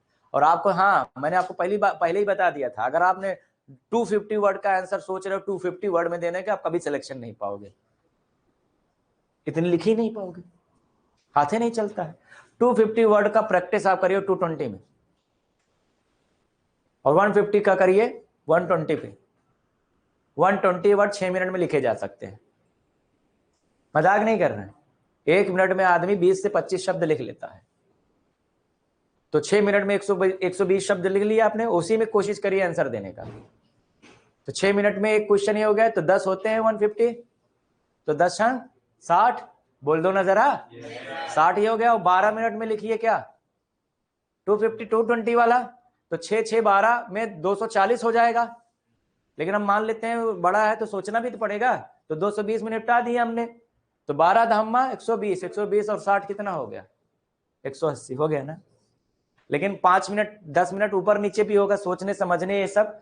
तो कुछ क्वेश्चन ऐसे भी होंगे जो आपको नहीं आ रहे होंगे ना, पल्ले नहीं पढ़ रहे होंगे ना, 2 क्वेश्चन कम से कम ऐसा मिलेगा आपको कि यार वो उसको सोच के लिखना पड़ेगा, तो उसमें 5-5 मिनट का ही समय दीजिए, क्योंकि जब उसमें कुछ पता ही नहीं तो मैं जल्दी से लिख के आगे बढ़ दीजिए, 1 सेक्शन 2 सेक्शन, ताकि अगर वो 15 नंबर का क्वेश्चन है तो 4-5 नंबर मिल जाए या 3-4 नंबर मिल जाए, और अगर 10 नंबर का क्वेश्चन है तो 2-3 नंबर मिल जाए। छोड़िए मत, कुल न कुल लिख लोगे, इतना कि 2-3 नंबर दे दे।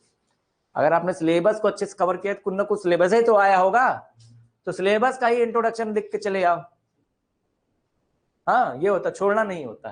तो अब हम देखते हैं कोर यानी केंद्र।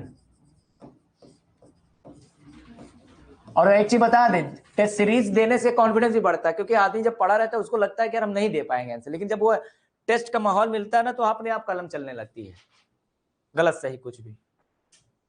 तो जो क्वेश्चन करने, साइंस एंड टेक पॉलिसी आई थी 2018 वाली, साइंस एंड टेक्नोलॉजी पॉलिसी आई है ना 2018 में, वो आया था, उसमें क्वेश्चन मैंने पढ़ा ही नहीं था, फिर भी मैंने लिख दिया था, और आके देखा उसमें 5-6 पॉइंट में जो मतलब 10-12 पॉइंट लिखे, तो उसमें 4-5 पॉइंट हूबहू मिल गए थे। वही बस कैसे दिमाग लगाया था ना।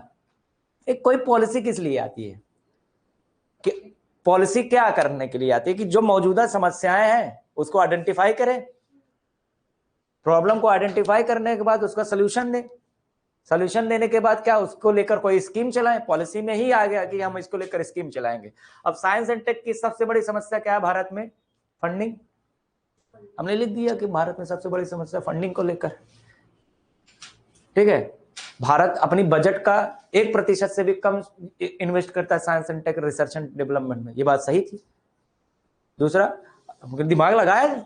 और तीसरा हमने लिख दिया कि प्राइवेट सेक्टर का कोलैबोरेशन, प्राइवेट सेक्टर का जो इसमें इन्वेस्टमेंट है वो ज्यादा है, अब पब्लिक सेक्टर कम कर रही है, तो पब्लिक सेक्टर के इन्वेस्टमेंट को और बढ़ाना होगा, और प्राइवेट और पब्लिक सेक्टर का एक बढ़िया से क्या होना, PPP मॉडल पर इसको लेकर चलना होगा। और देखिए यही निकला था। ये होता है ना, जब आप लॉजिक कोई भी पॉलिसी एनालाइज करो क्या होगा, यही होगा ना। तो कभी कभी ये होता है, अगर आपने ढंग से सिलेबस को कवर किया होता है ना बच्चा, तो दिमाग से वो निकलने लगता है पॉइंट। जब आदमी ना युद्ध में घुस जाता है तो तलवार अपने आप चलने लगती है ना, वो होता है। अभी आपको डर लग रहा है बस। तो कोर की बात करते हैं, तो सबसे पहले ये कहां से कहां तक होगा, तो भाई ये जो हमारा एक डिसकंटिन्यूटी है, ये वाला लोअर मेंटल से, ये वाला कौन सा, गुटेनबर्ग विचार्ट। हाँ, तो ये गुटेनबर्ग विचार्ट से लेकर कहां तक होगा, केंद्र तक होगा पूरा कोर, ठीक है। तो यानी हम सबसे कहते हैं ये लोअर मोस्ट पार्ट है, ये है कि नहीं, या लोअर मोस्ट कह सकते हैं, इनर मोस्ट, इनर मोस्ट से ज्यादा अच्छा है क्या यार, ये इनर मोस्ट लेयर ऑफ अर्थ है, पृथ्वी का सबसे आंतरिक भाग, ठीक है, ठीक है। ये क्या होता है, ये कहां से अलग होता है, मोहो, गुटेनबर्ग, गुटेनबर्ग, ठीक है। तो ये डिस्टिंग्विश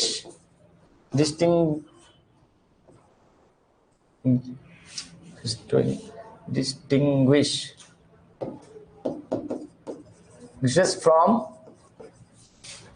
गुटेनबर्ग विचार या गुटेनबर्ग बाउंड्री ना, हम बाउंड्री लिख दे रहे हैं सीधे। हिंदी में क्या बोलेंगे इसको? हाँ, गुटेनबर्ग सीमा के बाद प्रारंभ होता है। ठीक है, क्लियर हुआ? दूसरी चीज है क्या है, इसका जो कंपोजिशन है, मेन कंपोजिशन इसका क्या है? संगठन। अब सीधे आप लोग हिंदी वाले संगठन लिख लीजिए। तो ये किसमें होता है? ये इसका मेन जो होता है वो निफे होता है। क्या होता है? निफे। निफे बोले तो nickel plus iron, nickel plus iron, यानी निकिल और लोहा से मिलकर ये बना होता है। ध्यान दीजिए, दोनों हाईली मैग्नेटिक होते हैं और दोनों ही क्या होते हैं? भारी होते हैं। और वैसे भी रटने क्या जरूरत है? भारी चीज नीचे ही होगी, हल्की चीज ऊपर होगी। रटने क्या जरूरत है? भारी चीज क्या होगी? नीचे होगी। तो निकिल और आयरन से बना हुआ, लेकिन इसका मतलब ये नहीं है कि और भी है। और चूंकि ये आयरन है इसीलिए क्या होता है? मैग्नेटिक फील्ड का निर्माण यहीं से होता है, इसीलिए तो केंद्र में होना चाहिए। अब दूसरी चीज इसको हम देख लेते हैं, इसका स्ट्रक्चर। ठीक है, क्या देख लेते हैं बच्चा? इसका स्ट्रक्चर, हिंदी में संरचना। क्या? संरचना।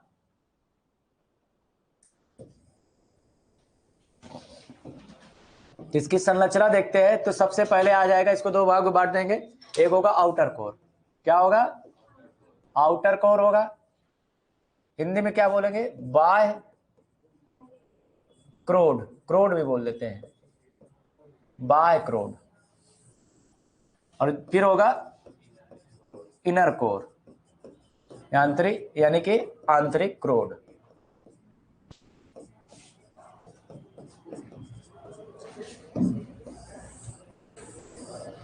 ठीक है, आउटर क्रोड, आउटर कोर और इनर कोर, ये दो प्रकार से ये बांटे जा सकते हैं। ठीक है, तो आउटर क्रोड कब देख लेते हैं? झम्म से। ये कहां से कहां तक होंगे? तो हम देखते हैं अप टू, ये कहां से कहां तक होंगे? 2900 किलोमीटर, बोलो, से 5100 किलोमीटर तक। समझ में आ रहा है? 5100 किलोमीटर तक ये रहा। यानी कि यहां से लेकर यहां तक की जो ये लंबाई है, ये कितना है? 5100 किलोमीटर है। बस हम, आप मत लिखिएगा, यहाँ पे मैंने आपको समझाने के लिए दे दिया है। ठीक है, दूसरी बात जो इधर वाला है, फिर से वही बात आ जाएगी। नीचे आने के बाद फिर टेम्परेचर बहुत ज्यादा बढ़ गया। हाँ, टेम्परेचर भले प्रेशर बढ़ा था, फिर उसके बाद टेम्परेचर बढ़, फिर से यहाँ क्या हो जाएगा? लिक्विड स्टेट हो जाएगा। समझ में आ रहा है? यानी निकिल, और आपसे घुमा के पूछा जा सकता है कि लिक्विफाइड आयरन और निकिल कहाँ पाया जाता है? तो आउटर कोर पे पाया जाता है। तो ये कौन सी स्टेट में है? ये सेमी लिक्विड स्टेट में है। क्या है ये? सेमी लिक्विड स्टेट का मतलब होता है अर्ध तरल अवस्था में है। इसका स्टेट कैसा है? ये सेमी लिक्विड स्टेट है ये, फाउ। ठीक है, सेमी लिक्विड स्टेट यानी अर्ध तरल, या इसे हम प्लाज्मा भी कहते हैं। क्या कहते हैं? प्लाज्मा। सेमी लिक्विड स्टेट में यानी प्लाज्मा स्टेट में है। ठीक है, अर्ध तरल या प्लास्टिड भी बोलते हैं। एक और नाम देते हैं, क्या? प्लास्टिड। प्लास्टिड का मतलब होता है गाढ़ा तरल, जैसे हनी। हनी कौन वाला? शहद वाला। ये नहीं कि अपने प्रिय को बोल रहे हो हनी, डियर हनी, ये सब वो नहीं माना जाएगा, वो गलत है। ठीक है, हाँ, it is not considered valid. ठीक है, semi liquid state, plasma state या प्लास्टिड स्टेट में होता है। हिंदी में क्या होता है? अर्ध तरल या प्लाज्मा अवस्था। हिंदी में भी प्लास्टिड ही बोल लेते हैं। ठीक है, तो आउटर क्रोड उसका बना हुआ है। और इनर क्रोड की अगर हम बात करें तो ये कहां से कहां तक है? 5100 किलोमीटर से लेकर 6370 किलोमीटर तक है। राइट, हाँ, ये कौन सी अवस्था है? ये सॉलिड अवस्था में है। कौन सी अवस्था में है? सॉलिड अवस्था में है। और ये हार्डेस्ट है। क्या है ये? हार्डेस्ट है। हार्डेस्ट क्यों है? कैसे पता चला? हमने डेंसिटी मापी है ना, बोलो। डेंसिटी यहाँ कितनी है? हमने आपको निकाला था ना, डेंसिटी यहाँ 11 है। कितनी है? 11 ग्राम पर सेंटीमीटर क्यूबिक। कितना डेंसिटी है? तो 11 डेंसिटी होने की वजह से, जो कि हाईएस्ट डेंसिटी है, तो हाईएस्ट डेंसिटी है तो क्या होगा? फिर सॉलिड हो जाएंगे। अब प्रश्न उठता, सॉलिड होने का कारण क्या है? वही प्रेशर। फिर से क्या होगा, नीचे केंद्र में बहुत सब पूरे का लोड आ गया तो फिर से किस में बदल जाएगा। जब भी लिक्विड में प्रेशर दिया जाता है तो फिर किस में बदल जाती है, सॉलिड में। जैसे जल का प्रेशर बढ़ा दो तो किस में बदल जाता है, बर्फ में आ जाता है, आइस बन जाता है। ठीक बा, बोल दो ना जरा। हाँ, तो ये था आपका इनर कोर और ये था आपका आउटर कोर। क्लियर है। तो कल को अगर आपको क्रस्ट, मेंटल और इसके बारे में लिखने को आ जाए तो कर लेंगे हम लोग।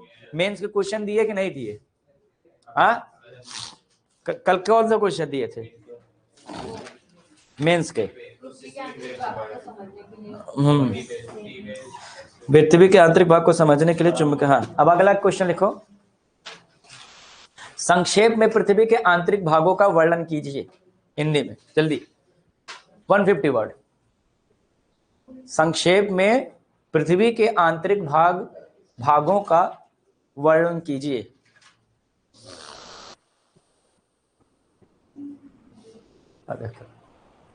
हाँ, दिल ने जिसे अपना कहा।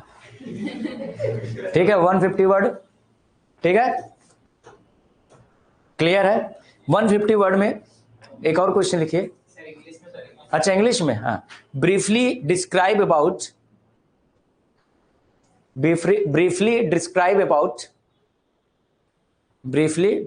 About interior of earth.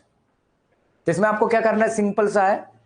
पृथ्वी का आंतरिक भाग सीधे सीधे बताइए कहां तक विस्तृत है। इसको 3 लेयर में बांटा गया है, प्रत्येक लेयर में 50-50 शब्द लिख दीजिए।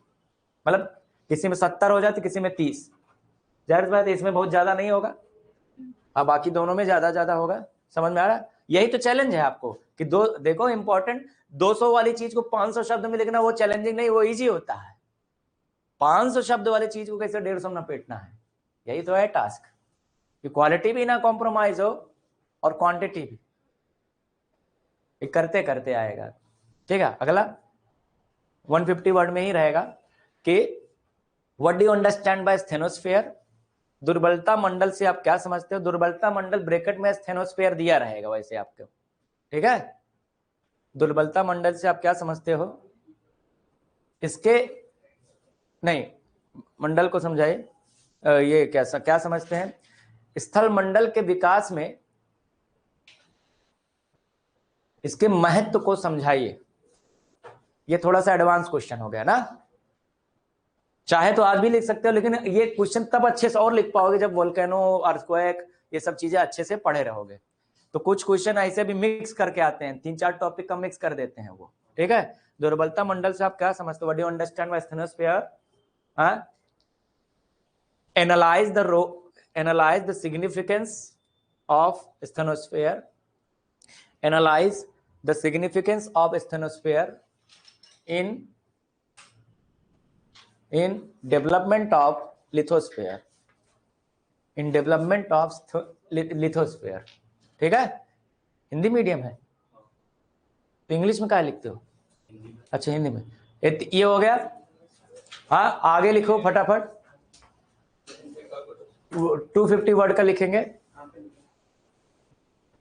वही 250 वर्ड में आपको लिखना है। हाँ, पृथ्वी के आंतरिक भाग का वर्गीकरण कीजिए।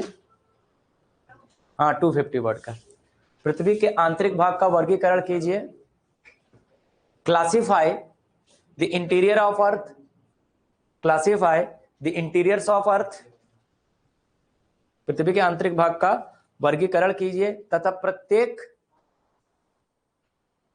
प्रत्येक के महत्व को समझाइए, तथा प्रत्येक के महत्व को समझाइए। And also explain the significance of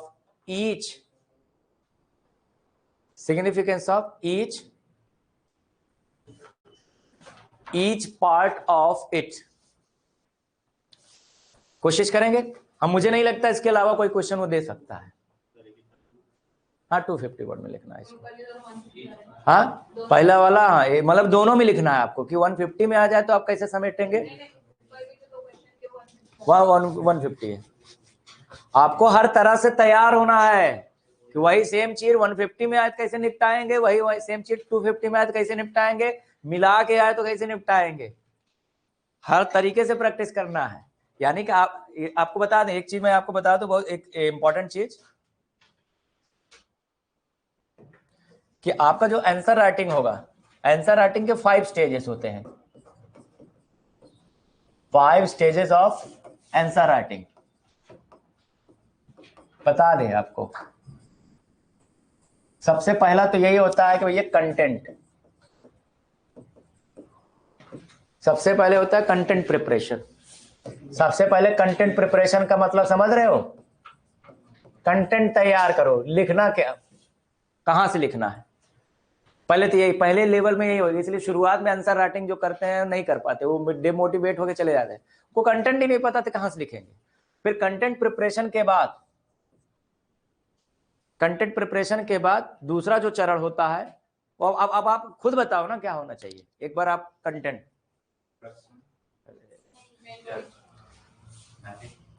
फिर राइटिंग होगा ना, फिर राइटिंग स्टार्ट करो, कुछ भी लिखो, ठीक है। फिर राइटिंग के बाद आप देखो क्या मैं अप टू, क्या डिमांड के हिसाब से लिख पा रहा हूं कि नहीं, बोलो। हाँ, राइटिंग नहीं, अभी यहां स्टार्ट की जगह चाहे तो ये लिख सकते हैं, writing as per questions demand. Content तो आपको मिल गया है, लेकिन आपको क्वेश्चन के डिमांड के हिसाब से उसे लिखना है ना, तो दूसरे चरण में ये ध्यान देना होता है। तीसरे चरण में क्या ध्यान देना होता है? Word limit. क्या? हाँ, कि क्या मैं वो आंसर उसी शब्द सीमा में लिख पा रहा हूं जितना डिमांड किया जा रहा है। हाँ, और चौथा क्या होगा? बिना देखे बिना समझे स्पॉन्टेनियसली आपको क्वेश्चन दे दिया जाए तो लिख पा रहे हो कि नहीं, इसको बोलते हैं स्पॉन्टेनियसली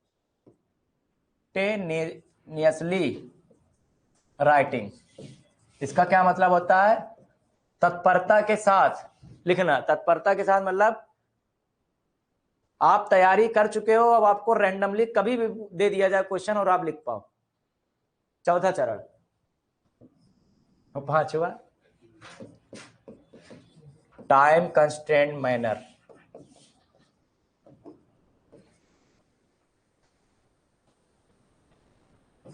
इसका मतलब जितना समय में लिखना है उतने समय में लिख पा रहे हो कि नहीं। ये 5 चीजें आपको ध्यान देनी होती है आंसर राइटिंग में। समझ में आ रहा है? हाँ कि नहीं आ रहा है? कंटेंट प्रिपरेशन करना है सबसे पहले। तो कंटेंट प्रिपरेशन मतलब कवरेज, जो सिलेबस में दिया गया है वो सबका आपको कंटेंट प्रिपेयर करो, फिर लिखना स्टार्ट करो एज पर क्वेश्चन डिमांड। फिर ध्यान दो, पहले लिखना, फिर हो सकता है यहाँ गड़बड़ी हो रही हो कि 200 चीज कम में 400 शब्द लिख दे रहा हूँ या 300 लिख दे रहा हूँ, कोई घबराइए मत। जैसे लिखते जाओगे अपने आप ही, और उसको अपने आंसर को बार बार पढ़ते जाओगे, अपने आप समझ में आ जाएगा इसकी रिक्वायरमेंट नहीं थी, ये मैंने डाल दिया जबरदस्ती। फिर क्या होगा? तीसरे चरण में आ जाएगा आपका वर्ड लिमिट। क्या वर्ड लिमिट में ध्यान दे पा रहे हो? हाँ। फिर ये हो गया क्या मैं स्पॉन्टेनियसली लिख पा रहा हूँ, और फिर स्पॉन्टेनियसली लिखने की बात क्या वो टाइम कंस्टेंट मैनर में लिख पा रहा हूं। जब तक आपका, मैं आपको बता दूं, अगर बाय एंड ऑफ जनवरी, मान लो मई में एग्जाम, मई के लास्ट में एग्जाम होता है, अगर जनवरी तक आप ये 5 चीज कर पा रहे हो या बहुत लेयर मिड ऑफ फरवरी तक कर पा रहे हो, तो समझ लीजिएगा you are prepared for the examination. Now go for this attempt. नहीं तो अटेम्प्ट आपको नहीं देना चाहिए। हाँ, अगर आपको लगता है कि आपके पास ढेर सारा अटेम्प्ट है, मैं इतना ज्यादा तैयारी नहीं करूंगा, 2-3 साल हार्डली करूंगा, निकलेगा तो ठीक है, नहीं निकले तो आप अटेम्प्ट दे सकते हो। लेकिन आप चाहते हो नहीं, मैं 5 जो है मैं इसी के लिए बना हूं, मुझे यही करना है और अटेम्प्ट भी बचाना है ना, तो फिर आप तब तक अटेम्प्ट मत दीजिए जब तक आपका जनवरी तक ये चीज नहीं तैयार। क्यों? ये अगर हो पा रहा है स्पॉन्टेनियसली, मतलब परफेक्ट आंसर तो नहीं, कुछ ना कुछ तो मैं लिख ले रहा हूं, वही है। बाकी जितनी बार रिवीजन करेंगे वो उसका परफेक्शन लेवल अपने आप बढ़ता जाएगा। ठीक है। अब फिर क्या होता है, जनवरी फरवरी मार्च, ये 3 महीना क्या किया जाता है? सिर्फ रिवीजन किया जाता है उन्हीं चीज का, प्री प्लस मेंस दोनों का रिवीजन। फिर उसके बाद क्या होता है? अप्रैल और मई केवल और केवल क्या किया जाता है? Pre oriented. क्या करो आप सीधे जो है क्या करो, मॉक टेस्ट दीजिए, रिवीजन करिए, मॉक टेस्ट दीजिए, रिवीजन करिए, मॉक टेस्ट दीजिए, रिवीजन करिए, खत्म। ये तरीका है। कितने लोगों ने ऐसे ही प्लान बना रखा है? अरे यार कहाँ हो, मिटा दे इसको, लिख लिए क्या तुम लोग इसको? ये जरूरी था कि नहीं? कुछ लोग, 2 लोग बोलते हैं उसके बाद कहते हैं भाड़ में जा, कौन जरूरी है, हम तो ऐसे मुंह उठा के आते हैं बस। अब अगला टॉपिक की ओर चलते हैं। भाई हमारा अंदर का भाग बन गया, अब ऊपर के भाग को बनाते हैं। तो ऊपर के भाग में सबसे पहले क्या बना होगा? रॉक्स। क्या बने होंगे? रॉक्स। रॉक्स हिंदी में क्या बोलते हैं? शैल, या इसे बोलते हैं चट्टान। क्या बोलते हैं? कल को आप लोग डांस वांस करने जाओ, कोई आपका मित्र, महिला मित्र या पुरुष मित्र आपको कहे लेट्स रॉक नाउ सोनिए, तो चट्टान उठा के मुंह पे मार देना। कहेगा क्यों ऐसा किया? तुमने कहा तुम्ही ने कहा लेट्स रॉक नाउ सोनिए, हम तो ज्योग्राफी के स्टूडेंट है, रॉक का मतलब शैल चट्टान होता है, तुमने कहा लेट्स रॉक, हमने दे दिया मुंह उठा के तुमको। ठीक है, तो रॉक्स इसमें क्या क्या देखेंगे? बहुत one of the easiest topic है ज्योग्राफी का, सबसे सरल टॉपिक। मुझे तो सबसे सरल लगा था फिलहाल, पता नहीं आपको लगे कि नहीं लगेगा। अरे यार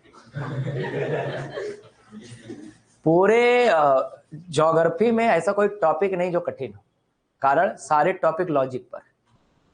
कठिन जानते हो क्या होता है? जिसमें फैक्ट भरा रहता है। जैसे आपको बता दो, केवल एक ही टॉपिक मुझे एकदम फैक्चुअल लगता है, एकदम फैक्चुअल लगता है वो, और मैं कभी नहीं पढ़ता, सिर्फ एग्जाम से 2 दिन पहले पढ़ता हूँ।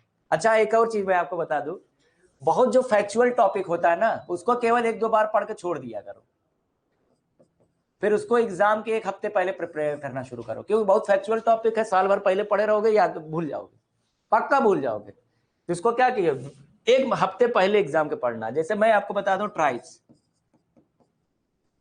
हर ट्राइब्स की अपनी फीचर्स होते हैं, उनका अपने प्रैक्टिसेस होते हैं, इतना याद नहीं रहता। इसको मैं रखा हुआ हूं, कब याद करता हूं, कब देता हूं? एग्जाम के समय। सेंसस पूरा डेटा है, इसको भी एग्जाम से ठीक पहले, मुझे टेंशन ही नहीं लेनी है, क्यों मर रहा हूं बार बार। आर्टिकल्स संविधान के जो इंपॉर्टेंट वाले, वैसे तो हमको सारे आर्टिकल्स याद हैं, कौन सा आर्टिकल इसके लिए, क्योंकि पढ़ाते पढ़ाते याद हो गया, नहीं तो हम इसको, और शेड्यूल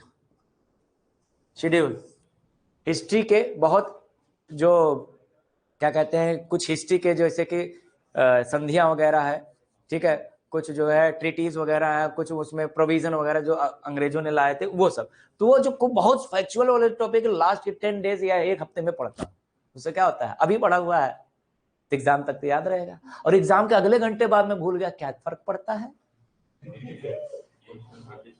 हाँ, तो इसको कहते हैं अपनी भूल को भी मैनेज करना, अपनी फॉरगेटनेस को भी मैनेज करना, तब जाके होता है, समझा बच्चा? आपको लग रहा होगा क्यों दिल्ली वाले बार बार निकाल लेते हैं, पूरी स्ट्रैटेजी के साथ जाते हैं, और आप लोग केवल चले जाते हैं, कहते हम तो खूब पढ़े हैं, बलशाली हैं। चलिए, तो रॉक्स में हम क्या देखेंगे? सबसे पहले देखेंगे इसका परिचय दे देखते हैं, हाँ, इसका इंट्रोडक्शन या बेसिक फैक्ट देख लेते हैं, हाँ कि ना?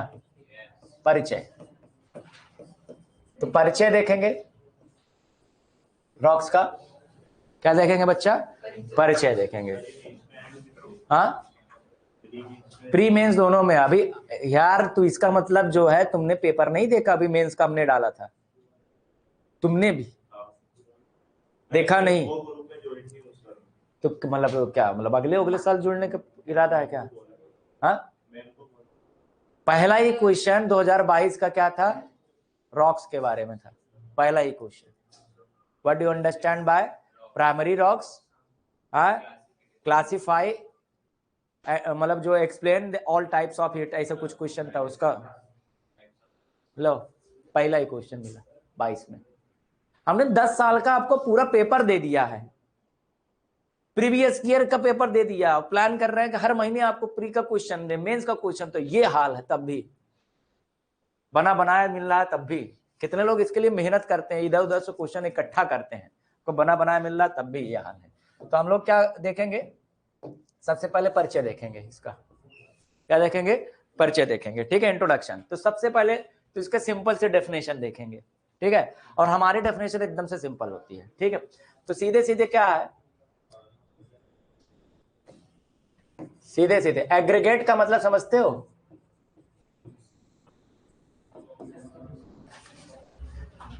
हाँ, एग्रीगेट का मतलब, एग्रीगेट स्पेलिंग सही है, ई होगा ना यहाँ, हाँ वही तो हमको लग रहा था। एग्रीगेशन का मतलब होता है इकट्ठा होना ना, एक्यूमुलेशन अलग चीज है, एग्रीगेशन अलग चीज है। एक्यूमुलेशन जब एक ही स्थान पर इकट्ठा होते हैं तो एक्यूमुलेशन होता है, एग्रीगेशन का मतलब कहीं भी हो जा रहे हैं। ठीक है, तो aggregate of minerals and certain non minerals, सीधे सीधे rocks are the aggregate of minerals and certain non-minerals।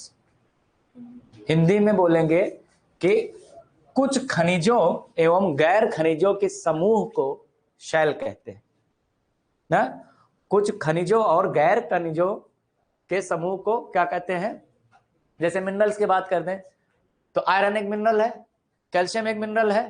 हाँ, नॉन मिनरल की तरफ जाएंगे तो कुछ उसमें सॉल्ट आ जाएंगे, समझ में आ रहा है? सॉल्ट भी तो आ जाएंगे, सॉल्ट मिनरल नहीं होता है, खनिज लवण अलग अलग चीज होता है, सॉल्ट एंड मिनरल्स। ठीक है, तो कुछ मिनरल्स होंगे कुछ नॉन मिनरल्स होंगे, दोनों को जोड़ के क्या कहेंगे? रॉक्स कहेंगे। ठीक है, पहली बात ये। दूसरी बात, ये हार्ड होते हैं कि सॉफ्ट होते हैं कि दोनों हो सकते हैं? दोनों हो सकते हैं। इनकी जो हार्डनेस है, सामान्यता क्या होते हैं? Generally they are hard but their hardness में वेरी। ठीक है, हार्डनेस में vary, may vary due to their origin and composition। ठीक है, इसका क्या मतलब हुआ हिंदी में? अगर हम बात करें, जो ये चट्टान होते हैं, रॉक्स होते हैं, अपनी उत्पत्ति व संगठन के कारण, अपनी उत्पत्ति या संगठन के कारण इनकी कठोरता अलग अलग हो सकती है।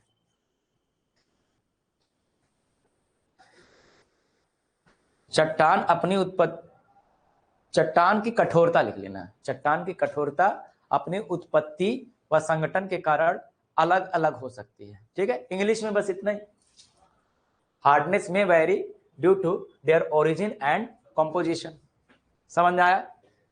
दूसरी बात इनसे क्या होगा, इसका साइंटिफिक स्टडी। ध्यान दीजिए, अगर मैंने आपको अगर ध्यान दिया होगा, हर टॉपिक से पहले उसका साइंटिफिक स्टडी दिया है, दिया है ना?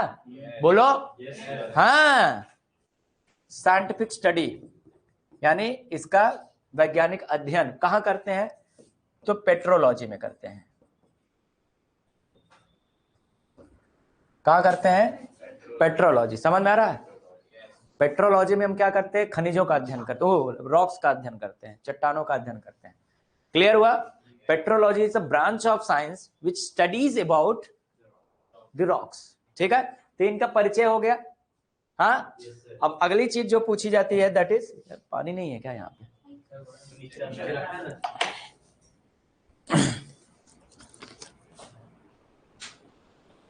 बहुत स्लो तो नहीं चल रहा है हम, बहुत तेज तो नहीं चल रहा है, थोड़ा सा और तेज चले। तुम तो रोज आती नहीं तो कैसे? डेली तो आ रही है। कहाँ डेली आती हो? पिछले हफ्ते 6 के 6 7 दिन आई थी। हो नहीं सकता, वो मना कर रहा है वो।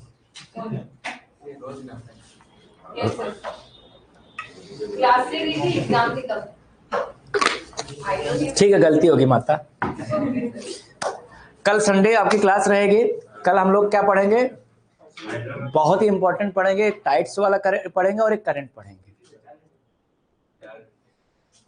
अब बीच में ब्रेक देंगे, 3 घंटे की क्लास रहेगी इफेक्टिव, और आधे घंटे का मान लो ब्रेक रहेगा, मतलब 15 मिनट ब्रेक रहेगा।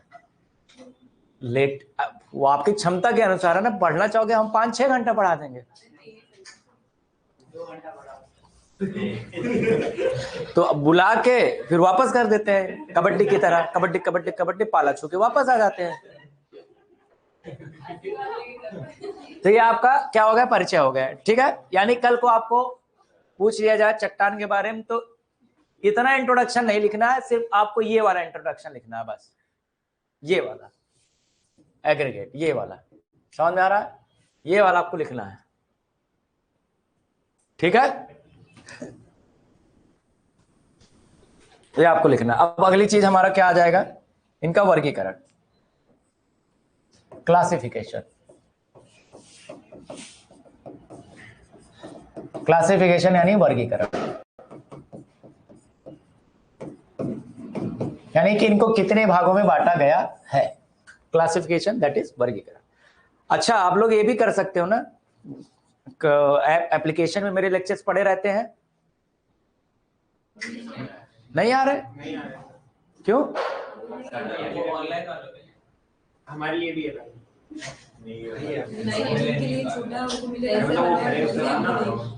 क्यों?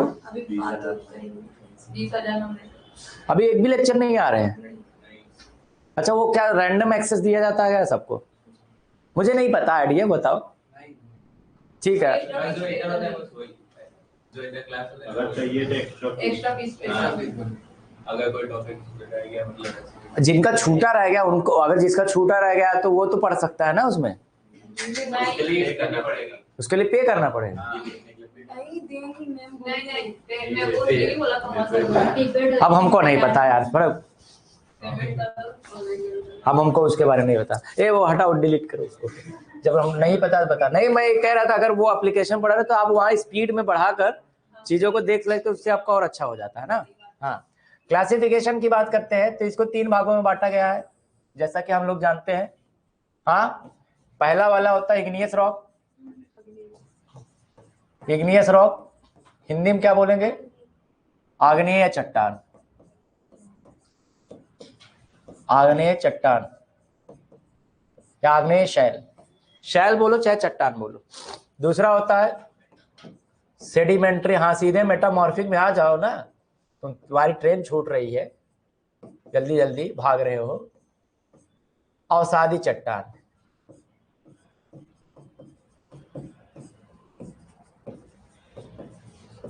ठीक है। और तीसरी है मेटामॉर्फिक,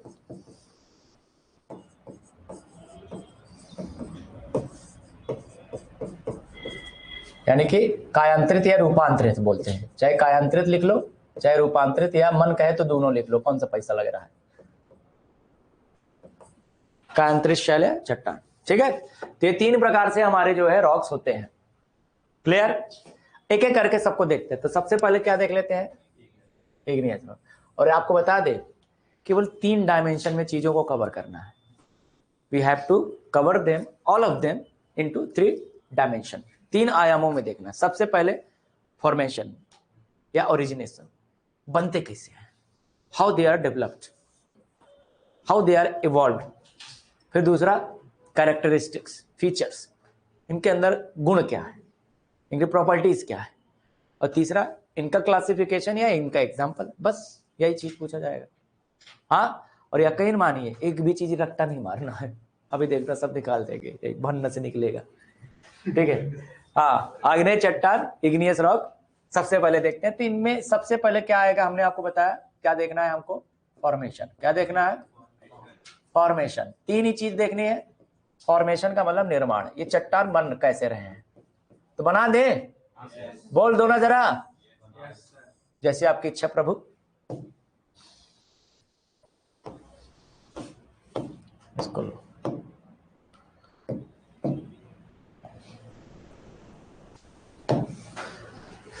तो इसका फॉर्मेशन कैसे होगा। लेट सपोज हमारा जो है अर्थ आज के 4.5 अरब वर्ष पहले बनना शुरू हुआ था, इनिशियल स्टेज पे, बोल दो ना जरा, बना था। तो कहानी यहां से लगभग 4.5 अरब वर्ष पहले की। तो क्या था, अगर हम बात करें हमारी जो अर्थ क्या थी, धरती क्या थी, अर्थ वॉज फायरबॉल। अर्थ क्या था, फायरबॉल था, ठीक है। यानी पृथ्वी क्या था, एक अग्नि का गोला, पृथ्वी क्या थी? अग्नि का एक अग्निपिंड थी। पृथ्वी क्या थी? एक अग्निपिंड। ठीक है, पृथ्वी अग्निपिंड के रूप में थी।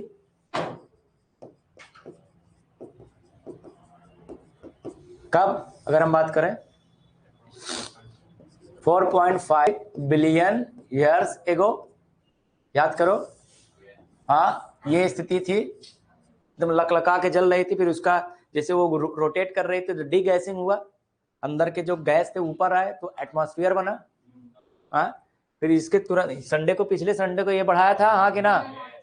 तो यहां से क्या हुआ, सीधे सीधे क्या हुआ, डी गैसिंग प्रोसेस स्टार्ट हुआ। D guessing process initiates. ठीक है, डी गैसिंग प्रोसेस इनिशिएट का मतलब होता है, उसको निर्गैसीकरण बोलेंगे ना, निर्गैसीकरण प्रक्रिया।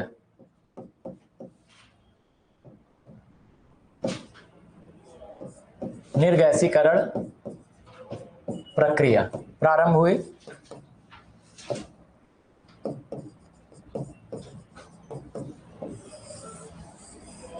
निर्गैसीकरण प्रक्रिया प्रारंभ हुई तो इससे क्या हुआ, एटमॉस्फेयर बना। बोलो, एटमॉस्फेयर बीइंग डेवलप्ड। हिंदी में क्या बोलेंगे, वायुमंडल बनने की प्रक्रिया प्रारंभ हुई।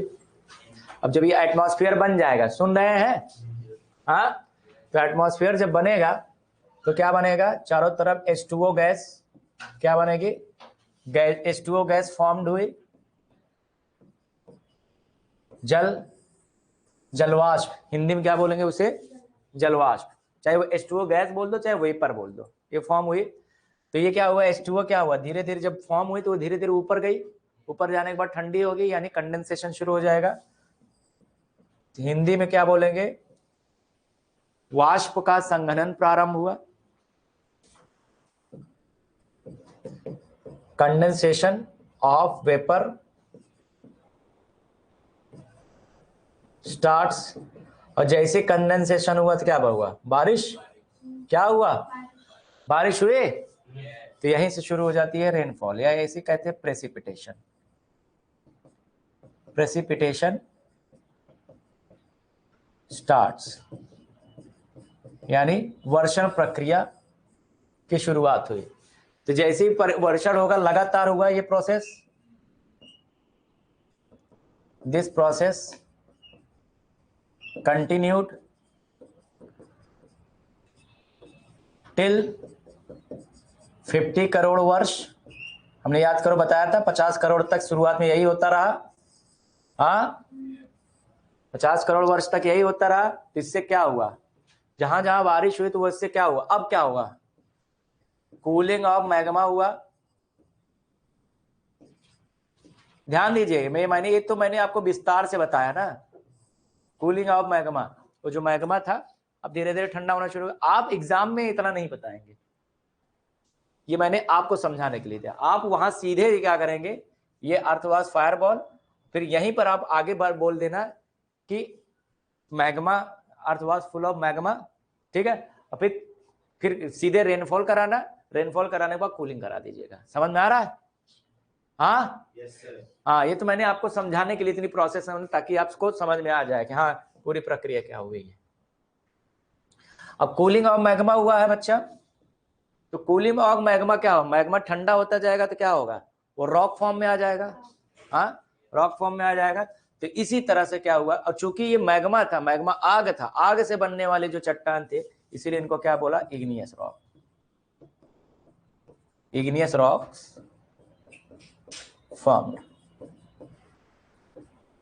समझ में आया, आग्नेय चट्टान इस प्रकार निर्मित हुए।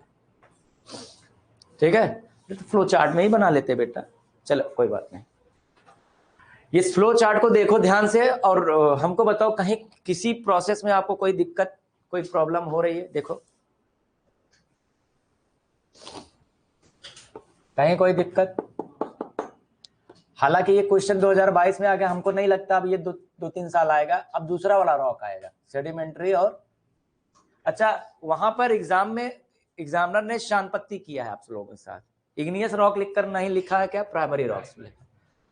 इन्हीं इग्नियस को ही क्या बोलते हैं, प्राइमरी रॉक्स कहते हैं। ऐसा क्यों भाई, क्योंकि दुनिया में सबसे पहले यही चट्टान बन रहा है ना, हाँ सबसे पहले यही बन रहे हैं, इसलिए क्या है ये प्राइमरी रॉक्स। ठीक है, क्लियर हुआ।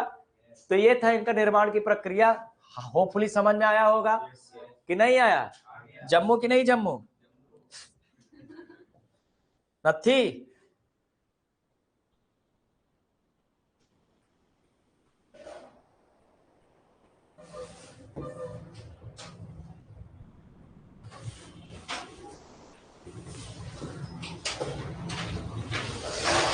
तो ये हमने रॉक्स देखा, रॉक्स के क्लासिफिकेशन कर दिया, इग्नियस रॉक है, फॉर्मेशन इस तरह से हो गया। ठीक है, अब अगली चीज जो हमें देखनी है क्या,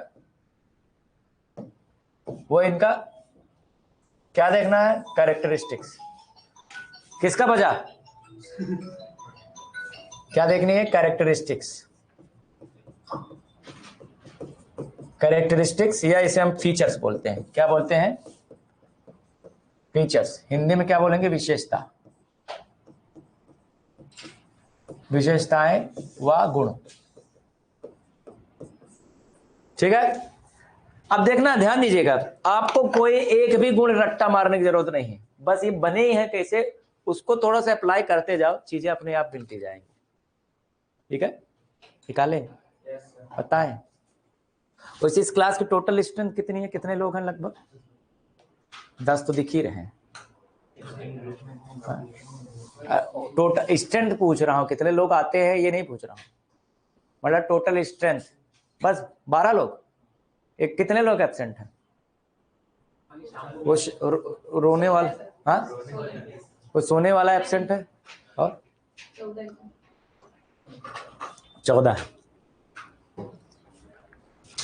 पिछले संडे को काफी लोग आए थे। अरे हमको जैसा, मतलब हमको तो पता नहीं शाम वाले थे वो, हम ऑलमोस्ट 15 दिन से पढ़ा रहे हैं और हमको पता ही नहीं है वो शाम वाले। कैसे कैसे बातें करते हो यार तुम लोग। कैरेक्टरिस्टिक्स इनका देखते हैं। ठीक है, एक भी कैरेक्टरिस्टिक आपको रटने की जरूरत नहीं पड़ेगी, वो खेल हो जाएगा, अभी देखना।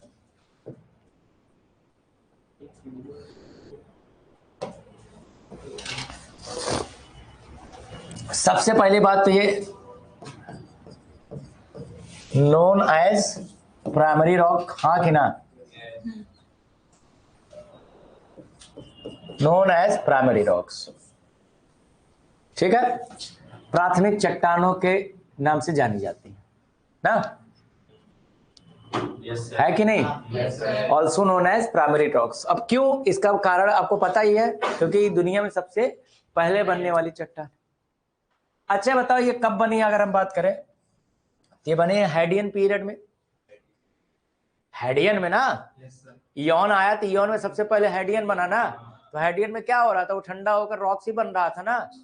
फिर हेडियन के बाद क्या आता है, प्रोटेरोजोइक, जिसमें पहली बैक्टीरिया सॉरी आर्कियन आएगा।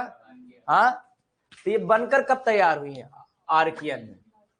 इसीलिए दुनिया के सबसे पुराने चट्टान कौन होंगे, आर्कियन। भारत में भी देखो, याद करो, बताया था ना, आर्कियन भारत की सबसे पुरानी चट्टान, दुनिया की सबसे पुरानी चट्टान आर्कियन। क्यों, क्योंकि पहले यही बने। यानी आर्कियन में सबसे ज्यादा आपको कौन से चट्टान मिलेंगे, इग्नियस।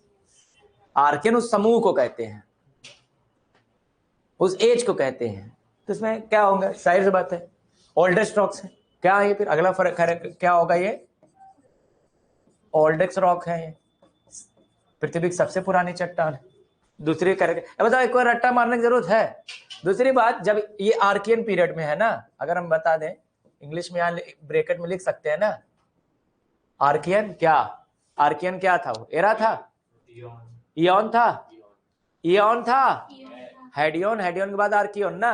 हाँ, नाम में ही लिख रहा है आर्कियन का मतलब इयॉन, तो आर्कियन इयॉन था ये। ठीक है, आर्कियन इयॉन में बना था। इयॉन को हिंदी में क्या बोलते हैं, महाकल्प। तो आर्कियन महाकल्प में ये बना था। क्या उस समय जीवन था, नहीं। आर्कियन के तुरंत बाद प्रोटेरोजोइक, जब वो हाइड्रोस्फीयर बन जाता है तब आया ना। यानी जीवन नहीं तो यानी इन चट्टानों में आपको फॉसिल मिलेंगे। रट्टे मारने क्या जरूरत है? फिजिक्स में वो मतलब प्रीलिम्स में यही क्वेश्चन पूछता है कि इनमें से कौन से वाले में पाए जाएंगे, कहाँ मिलेंगे यार? इसमें जीवन तो था ही नहीं, क्या रटम झूम झूम इसमें इन चट्टानों में जीवाश्म नहीं पाए जाते, इन चट्टानों में जीवाश्म नहीं। अरे चाचा ठहर जाओ, सोचो क्यों नहीं पाए जाते हैं। जब ये क्यों का आंसर मिल जाएगा आपको रटने की जरूरत नहीं पड़ेगी। अब ये रटने की जरूरत है हाँ कि ना? तो क्या होंगे? अच्छा फॉसिल लेस तो होंगे, क्या होंगे ये? फॉसिल लेस होंगे, जीवाश्महीन होंगे। क्या होंगे ये जीवाश्महीन होंगे। यही आया था प्राइमरी रॉक की जो कैरेक्टरिस्टिक्स है और उनके टाइप्स को इनको एक्सप्लेन करना था, यही करना था। आपको क्या लगता है कि क्या उसमें निर्माण बताना जरूरी था? नहीं, एक इंट्रोडक्शन में आपको केवल इतना देना था कि primary rocks also known as igneous rocks are considered the oldest rocks of earth which was developed in Archean period। खत्म, ये इंट्रोडक्शन एकदम सॉलिड इंट्रोडक्शन, इनके कैरेक्टरिस्टिक्स ये। अब जो है अब वहां आपने यही लिख दिया है तो अब वहां ये नहीं लिख सकते इसको नोन एज। अब क्या, since they were developed in Archean period at that time no possibility of life exists, that's why they are fossilless। आ रहा समझ में? हिंदी में बोले कि समझ में आ रहा है? आ रहा। फिर देन आफ्टर क्या होगा? अब और अगर हम बात करें, ये मैग्मा था, ठीक है, मैग्मा के सॉलिडिफिकेशन से बने हैं ये, हाँ बोलो। यहां पर मैंने एक प्रोसेस यहां गड़बड़ कर दिया, थोड़ा सा गड़बड़ नहीं, मिस किया है।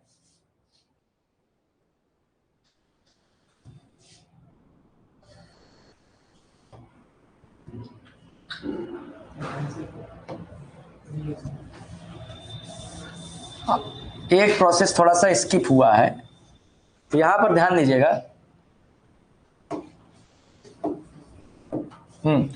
यहां जब कूलिंग होगा तो क्या होगा? सॉलिडिफिकेशन होगा ना, सॉलिडिफिकेशन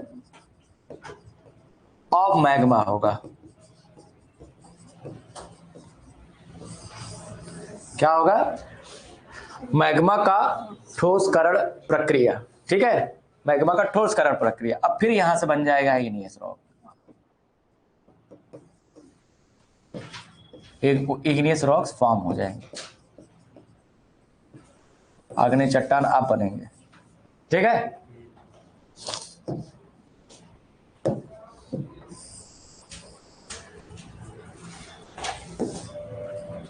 तो नोन एज प्राइमरी रॉक्स, इन्हें ओल्डेस्ट रॉक्स भी कह सकते हैं, ठीक है, और ये फॉसिलेस होते हैं। अब ध्यान दीजिएगा, वो क्या रहे हैं, यहां पर मैग्मा था, ये जब ये सॉलिडिफाई होगा तो क्या होगा? रुक जाओ, जब ये सॉलिडिफाई हो जाएगा तो क्या ये लेयर में डेवलप होगी कि एक साथ एक ही क्रिस्टल में डेवलप हो जाएंगे? एक ही क्रिस्टल में डेवलप हो जाएंगे ना। लो, तो ये क्या होगी? क्रिस्टलाइन स्टेट में होंगे। उसमें कहने की बात क्या है, रटने की बात क्या है? ये क्रिस्टल अवस्था में पाई जाती हैं, found in crystalline state, found in crystalline state. हाँ, क्रिस्टल का मतलब रवा, जैसे बर्फ होता है ना, पानी जब जमता है तो क्या पहले पानी ये कहता है नहीं, पहले हम नीचे जम जाएंगे, फिर ठीक ऊपर जमेंगे, फिर उसके ऊपर जमेंगे, फिर ऊपर, ऐसा परत एकदम लेयर में नहीं होती ना। तो अगर क्रिस्टलाइन स्टेट में है तो क्या इनमें लेयर होंगे? हाँ बोलो, तो ये नो स्ट्रेटिफाइड होंगे, नो स्ट्रेटिफाइड होंगे। इसका क्या मतलब होता है? परतहीन चट्टान होगी ये, दे आर नॉन स्ट्रेटिफाइड। क्या होंगी? Non stratified. स्ट्रेटिफाइड समझ रहे? हिंदी में, इंग्लिश में और कह सकते हैं लेयर, ये लेयर लेस होंगे, परतहीन चट्टानें होंगी। आया समझ में? खत्म हो गया, कैरेक्टरिस्टिक्स खो गया ना इसका। 5 कैरेक्टरिस्टिक लिख दिया, उसका जो 15 थोड़ी ना लिखेंगे, और भी चीजें हैं लिखने को, और भी हमें जमाने में इसके सिवा, ठीक है। तो ये इनका कैरेक्टरिस्टिक। आप बताइए एक भी ऐसा कैरेक्टरिस्टिक बताओ जिसको आपको रटना पड़ेगा। सब निकाल लिया हमने उसके फॉर्मेशन से। अब हम बात करेंगे इसका क्लासिफिकेशन। हाँ, या ऐसा ऐसा क्या कर दोगे, मतलब वो बताओ। फॉर्मेशन बहुत संक्षेप में बताएगा, इतना डिटेल में नहीं बताना है। संक्षेप में आप चाहे तो ऐसे फ्लो चार्ट बना देना कि सबसे पहले मैग्मा, सीधे सीधे मैग्मा का सॉलिडिफिकेशन, मतलब कूलिंग मैग्मा, फिर सॉलिडिफिकेशन, फिर इग्नियस, ऐसे फ्लो चार्ट बना देना। ठीक है, अब इसको शॉर्ट में अगर हम देखें तो चलो बता ही देते हैं आप लोगों के लिए, हमको सब करना पड़ता है। अगर आपको शॉर्ट में निपटाना हो तो क्या करना है, सबसे पहले मैग्मा है, बोलो मैग्मा होगा कहीं, जहां कहीं भी मैग्मा होगा, फिर उसका क्या होगा, कूलिंग होगा, बोलो कूलिंग होगा, कूलिंग के बाद क्या होगा, सॉलिडिफिकेशन होगा, सॉलिडिफिकेशन होगा, फिर क्या हो जाएगा, वो इग्नियस बन जाएगा। आया समझ में, डन। संक्षेप में बता, कहे तो रहना हम एक एक चीज को और विस्तार देना चाहो विस्तार दे सकते हैं, और संक्षेप करवाना चाहोगे कर देंगे, और यही आपको कला सीखनी है। अब जरा सोचो, हम इतना कलाकार होते हुए भी सिलेक्ट नहीं हुए, अब आपकी क्या है स्थिति, मतलब उसको औकात बोलना चाहिए कायदे से। तो जरा सोचो आपको कितनी मेहनत करनी पड़ेगी। मेरा नहीं हुआ इसका कारण ऐसा, कुछ चीजें मैंने गलतियां की होगी, आज मैंने सुधार लिया है, आगे अगर इसी सुधार को बनाए रह जाएंगे तो हमारा भी स्थिति बदल जाएगा, तो आपको भी करना है। पता नहीं, बता देंगे, मान लो नहीं हुआ तो तुम लोग बेइज्जती करोगे हमारी। हाँ, कह रहे पहले ही कर लेते बेइज्जती ना, हमारी बेइज्जती पहले कर लोगे। अच्छा ये बात है। नहीं देखो, नहीं होगा तो कोई टेंशन थोड़ी ना है हमको, हमारा हो जाएगा। कैसे आपको पता? इंटेलेक्ट से नहीं होता है, इंटेलिजेंट, अरे उससे नहीं होता, बहुत सारे लोग हैं, राहुल गांधी भी तो इंटेलिजेंट है, राहुल गांधी नहीं, उसकी इमेज गंदी कर रखी है, बाकी वो बहुत अच्छा इंसान है।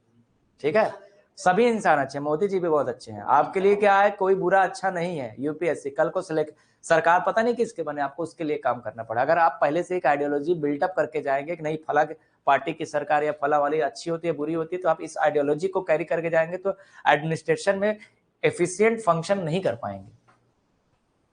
चाहे जिसको जनता चुनकर बेचेगी, आपको उसके साथ काम करना है। इसीलिए एथिक्स में जो एप्टीट्यूड वाला एक टॉपिक है उसमें साफ साफ है नॉन पार्टीशनशिप। नॉन पार्टीशनशिप हिंदी में क्या बोलते हैं उसको? निष्पक्षता। क्या बोलते हैं? निष्पक्षता। ये एक कैरेक्टर है, डेवलप करनी होगी आपके अंदर। वो बात है अलग है, कोई भी व्यक्ति अपनी आइडियोलॉजी की लीनिंग के हिसाब से वो कहीं ना कहीं जुड़ता है, लेकिन जब मेरा अपना व्यक्तिगत झुकाव किसी की तरफ हो सकता है या दूरी किसी से हो सकता है, लेकिन when I am going to work then it will not reflect into my actions। ये होती है क्या? प्रोफेशनलिज्म। इसको क्या बोलते हैं? प्रोफेशनलिज्म का मतलब होता है कि आप अपने काम और व्यक्तिगत जीवन को अलग कर पा रहे हैं। ठीक है, तो ये हो गया। अब इसका हम क्लासिफिकेशन देख लेते हैं। क्या देख लेते हैं बच्चा? क्लासिफिकेशन देखते हैं।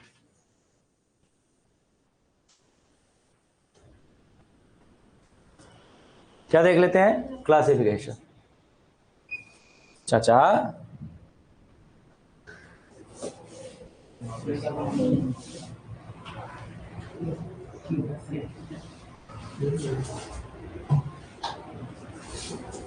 अरे छोड़ो, अलग अगले पेज पे कर दे क्या?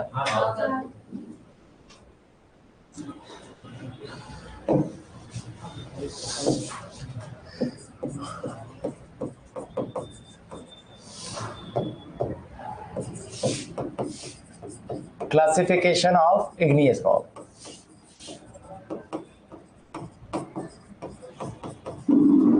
यानी कि आग्नेय चट्टानों का वर्गीकरण। ठीक है, आपको कि यार इसका क्या वर्गीकरण हो सकता है? हो सकता है, देखा जो है, एक होगा on the basis of origin, sorry, इनका वर्गीकरण दो तरीके से हुआ है। ठीक है, एक है on the basis of their origin, इसका मतलब अपनी उत्पत्ति के आधार पर वर्गीकरण, इनका उत्पत्ति कहाँ हो रहा है या विकास कहाँ हो रहा है, ठीक है। और दूसरा होगा on the basis of their chemical composition, रासायनिक संगठन के आधार पर, रासायनिक संगठन के आधार पर। तो दो आधार पर इनको बांटा जा सकता है, ठीक है, क्लियर है। तो इग्नियस रॉक को कितने आधार पर बांटा जा सकता है? दो आधार पर बांटा जा सकता है। पहला on the basis of their origin और दूसरा on the basis of their chemical composition, ठीक है। बोल दो ना जरा। हाँ, तो on the basis of origin की अगर बात करें तो देखो दो ओरिजिन हो सकती है। अगर हम देखें, लेट सपोज मान लेते हैं ये हमारा क्रस्ट है, क्या है ये? क्रस्ट है, और ये मान लो टॉप लेयर है हमारा, ये क्रस्ट है, ठीक है। तो ये नीचे आपका, सॉरी, हाँ इसी को मान लेते हैं, नीचे आपका स्टेनोस्फेयर है, हाँ कि ना? अभी है ना, ठीक है। यही है रॉक बनाया, कभी ये स्टेनोस्फेयर पूरा ऊपर तक था, अब वो नीचे तक सिमट गया है मैग्मा। अब ये मैग्मा क्या हुआ, यहाँ से फूटा, यहाँ मतलब कमजोर चट्टाने थी, तो यहाँ पर ये निकलता हुआ जा रहा था, ठीक है। यानी कि ये नीचे कह रहा था कि आ देखें जरा किसमें कितना एकदम जम के रखना कदम, मेरे साथी है, फोड़ देंगे तोड़ देंगे, सातों को एक साथ मारेंगे, मान लो ऐसा कुछ कर रहा है, ये बहुत जोश में जा रहा है, तोड़ देंगे, लेकिन इसके पास इतनी ताकत नहीं है क्योंकि बहुत तेजी जा रहे हैं, बिलबिला के यहीं रुक गए। तो फिर क्या होगा, फिर यहां साइड से फैल जाएंगे, हाँ, अलग अलग स्ट्रक्चर्स में ये फैल जाएंगे, ठीक है। तो कुल मिला के नीचे ही जम जाएंगे, बोलो, एक ये होंगे। और एक मान लो क्या होगा, यहां से निकला और वो सरफेस के आसपास निकले, या तो सरफेस के बाहर निकल गए, वोल्केनिक एक्टिविटी बात कर रहे हैं, क्योंकि मैग्मा तो जो सरफेस में मिलता है वो कहां से मिलता है, ज्वालामुखी के माध्यम से मिलेगा ना, और कोई तो ऐसा है नहीं कि हम खोदते नीचे तक चले जाएंगे, ठीक है। तो एक ये तरीका हो सकता है कि जब मैग्मा पूरा सरफेस पर आ जाए या जस्ट बिलो द सरफेस आ जाए ना, तो एक रॉक जो आपको मिलेंगे यहां मिलेंगे, हाँ कि ना, ये भी सॉलिडिफाई हो जाएंगे आगे चलकर, और एक रॉक आपको कहां मिलेंगे, नीचे, समझ में आ रहा? तो जो सबसे नीचे है ये पताल पे है, पाताल मतलब बहुत नीचे है, और एक सरफेस पर है, तो इसलिए ओरिजिन आधार पर इनको दो भागों में बांटा गया है। पहला है जो है प्लूटोनिक रॉक्स, क्या बोलेंगे, प्लूटोनिक रॉक्स, ठीक है, या हिंदी में मतलब एक और इंग्लिश में इसका नाम है इंट्रूसिव रॉक, क्या, intrusive rock, intrusive rock. Hindi में क्या बोलते हैं, पातालीय, क्या बोलते हैं, पातालीय चट्टान या पातालीय शैल,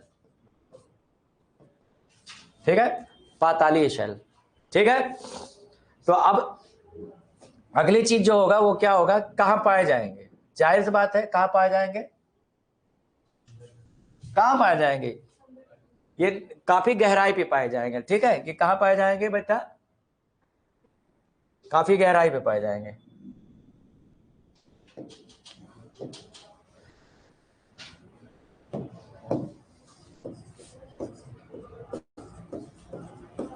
फाउंड इन या फाउंड एट होगा, found at the great depth of crust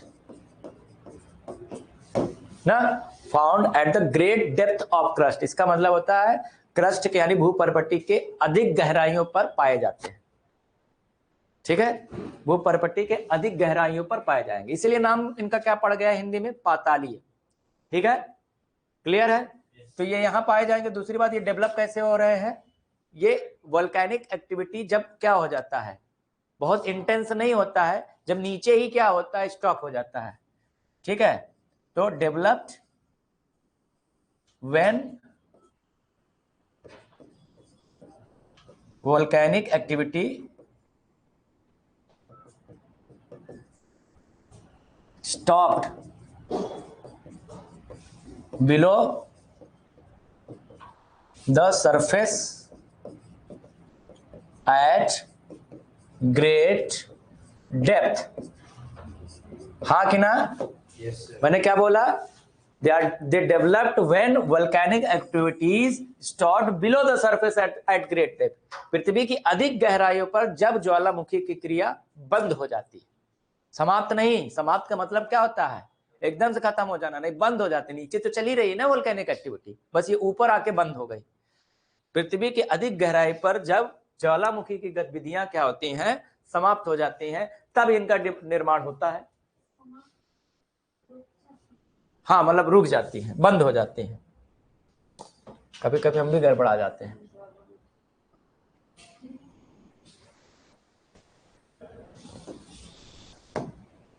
तो एक ये हो गया, ठीक है। इसमें एग्जाम्पल अगर हम देखें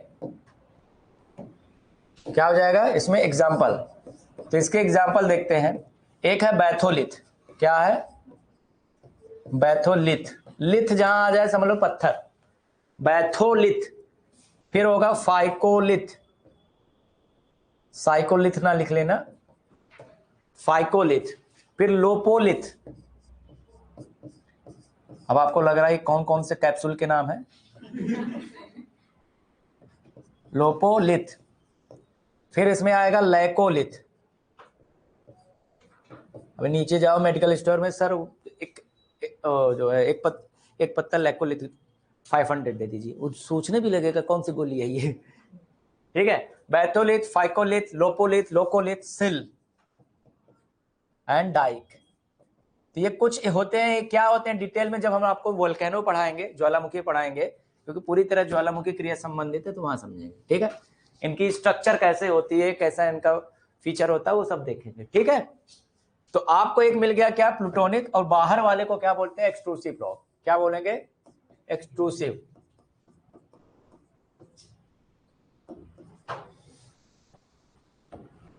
एक्सट्रूसिव रॉक। क्या? Extrusive rocks. क्लियर है? बोल दो ना जरा। इसको क्या बोलेंगे? बाह्य चट्टानें। उसे आंतरिक भी बोलते हैं भैया, आंतरिक। इसको पाताली के साथ साथ आंतरिक भी बोलते हैं। ठीक है, हाँ। तो ये कहां पाए जाएंगे बताओ? बोल दो ना जरा, कहां पाए जाएंगे? सरफेस या जस्ट बिलो द सरफेस ना, यानी फाउंड एट और जस्ट बिलो द सरफेस।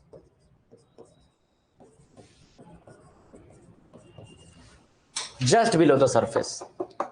ठीक है, ठीक है। यहां पर क्या वहां होगा या यहां पे होगा? क्लियर है? हाँ, तो यहां पे पाए जाते हैं। अब इसमें कहने की बात नहीं है क्यों होगा, डेवलप्ड कब होगा? जो वोल्केनिक एक्टिविटी से डेवलप होते हैं। डेवलप्ड ड्यू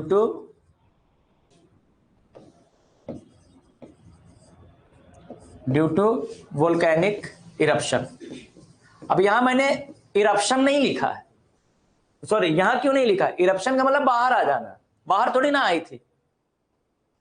तो बाहर ही क्या, इरप्शन नहीं, वो इंटरप्शन हो गया था, इंटरप्टेड हो गए थे। समझ में आ रहा है? तो यहां सही वर्ड, इसीलिए मैंने सिंपल वर्ड लिखा एक्टिविटी। इंटरप्शन लिख देते तो आप गड़बड़ा जाते। ये वोल्केनिक इरप्शन। ठीक है, इनका विकास कैसे होता है? ज्वालामुखी क्रिया से मैग्मा निकलने के कारण या ज्वालामुखी उद्गार के कारण। सही वर्ड क्या हो जाएगा? ज्वालामुखी उद्गार से विकसित होते हैं। ठीक है, इनका एग्जाम्पल ले लेते हैं। इनका एग्जाम्पल आएगा आपका, आप लोग जानते ही होंगे, उसका नाम होता है ग्रेनाइट। क्या नाम होता है? ग्रेनाइट। क्या होता है? ग्रेनाइट। ग्रेनाइट के बाद गैब्रो। गैब्रो। फिर आपने एक नाम सुना होगा बेसाल्ट, आपके एरिया में ज्यादा पाया जाता है। तो ग्रेनाइट, गैब्रो, बेसाल्ट। और भी अपने बुक्स में आप पढ़िएगा तो उसमें भी कुछ एग्जाम्पल आपको मिल जाएंगे। ठीक है, लेकिन इतना काफी है। ठीक है, तो अभी लास्ट, अभी पूरा कंपोजिशन खत्म नहीं हुआ है चाचा। हाँ, अभी on the basis of their chemical, वो ज्यादा बड़ा नहीं, 2 मिनट में 3-4 मिनट में खत्म हो जाएगा। यहां तक कोई समस्या? भाई इग्नियस रॉक बनी कैसे ये समझ में आ गया, उनके कैरेक्टरिस्टिक समझ में आ गया, इनका क्लासिफिकेशन 2 आधार पर, एक ओरिजिनेशन के आधार पर 2 हो गए, एक नीचे जो डेवलप होंगे वो पाताल वाले और एक ऊपर डेवलप होंगे, दोनों ही वोल्केनिक एक्टिविटी से होंगे, एक जब इंटरप्शन के कारण और ये इरप्शन के कारण। समझ में आ रहा है? हाँ, तो अब on the basis of chemical composition की अगर हम बात करें, रासायनिक संगठन के आधार पर अगर हम देखें तो ये कैसे होंगे?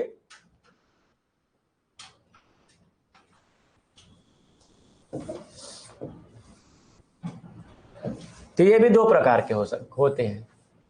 एक इनका कैरेक्टर कैसा हो सकता है? एसिडिक हो सकता है। हाँ, तो उनको एसिडिक रॉक्स बोलते हैं। ए चाचा क्या बोलेंगे?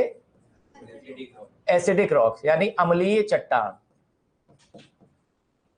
अब यहां पर मैं अम्ल क्षार और ये सब नहीं बताने जा रहा हूं, लेकिन बताना पड़ेगा।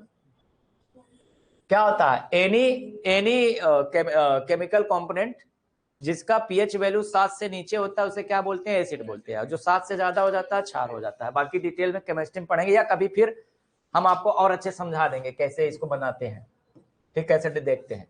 और दूसरा क्या हो जाएगा? बेसिक रॉक्स होंगे। बेसिक रॉक्स का मतलब होता है क्षारीय चट्टान।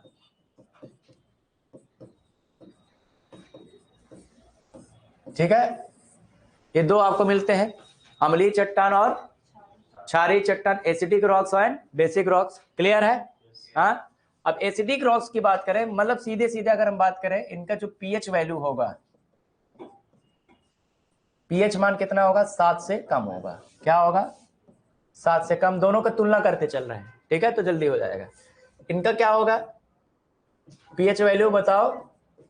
7 से ज्यादा होगा, एबव होगा, मोर नहीं, एबव 7 होगा, क्योंकि वो न्यूमेरिकल वैल्यू में है ना, एक स्केल है, स्केल में है ना, तो स्केल में एबव होता, मोर नहीं होता, एबव डाउन। ठीक है, तो ये पीएच वैल्यू इनका 7 से ज्यादा होता है, इनका 7 से कम होगा। ठीक है, दूसरी बात क्या है? ये तो चलिए वो बात है। अब देखना, फिर आपको एक जादू दिखाते हैं।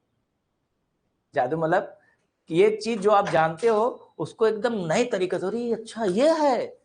हाँ, अगर एसिड है, एसिड और क्षार की तुलना करें तो इसमें सोल्यूशन पतला किसका होता है? थिन का।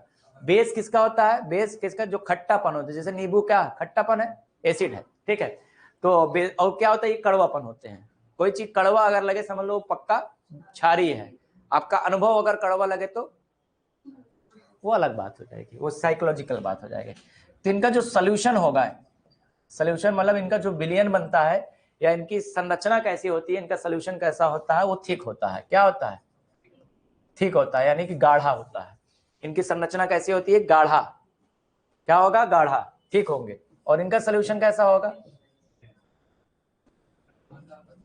हाँ, नहीं ऐसा नहीं, क्षार का गाढ़ा होगा, थिन होगा। अभी बताते हैं क्यों थिन होगा। इनमें जो मटेरियल होते हैं वो इस तरह के होते हैं कि इनका सोल्यूशन बहुत पतला होता है। ठीक है, और ये अच्छा मान लीजिए ये लावा बाहर निकल रहा है, मान लेते हैं 1 मिनट। ठीक है, ये हमारा जो है क्या है, ये कोई माउंटेन टाइप का स्ट्रक्चर है, हालांकि माउंटेन नहीं है, कुछ और है। ठीक है, यहां से लावा निकला और ये गाढ़ा है, तो बहुत दूर तक जाएगा कि वही नजदीक रहेगा? नजदीक रहेगा, तो यानी कि यहीं जाके यहीं ऐसे ऐसे फैल जाएगा। हाँ कि ना? ऐसे ऐसे फैल जाएगा। हाँ कि ना? बहुत दूर तक नहीं जा पाएगा। राइट, ये इस तरह से जाएगा। बोल दो ना जरा। दूसरी तरफ हमारे पास एक और सोल्यूशन है, एक और तरीका है।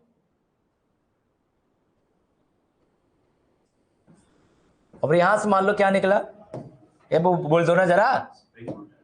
बेसिक निकला। क्या निकला? बेसिक। और ये क्या है? पतला है, तो बहुत दूर तक जाएगा। तो दूर तक जाएगा, इस तरह से फैलेगा ना, ये इस तरह से फैलेगा, फैलेगा, फैलेगा, फैलेगा। अब बताइए हमको, माउंटेन कहां बनने के चांस है? जहां एसिड वाला है कि जहां बेसिक वाला है? एसिड वाला। माउंटेन ऐसे होगा। और प्लेचू कहां बनेगा? यहां बनेगा ना। और ये ध्यान दीजिए, इसीलिए क्या होगा, ध्यान से सुनिएगा, मतलब आपको रटने की कोई जरूरत नहीं है बच्चा, यही आगे जाके क्या बनाएगा, दे फॉर्म्स प्लेचू, आगे चलकर पठार का निर्माण करते हैं। और ये क्या करते हैं, फॉर्म्स, यहां उसको माउंटेन नहीं लिखेंगे, क्या लिखेंगे, कोन, क्या, कोन यानी शंकु, ये आगे जाके शंकु का निर्माण करते हैं, मतलब पर्वत ही कह सकते, हिल वगैरह, शंकु बनेगा।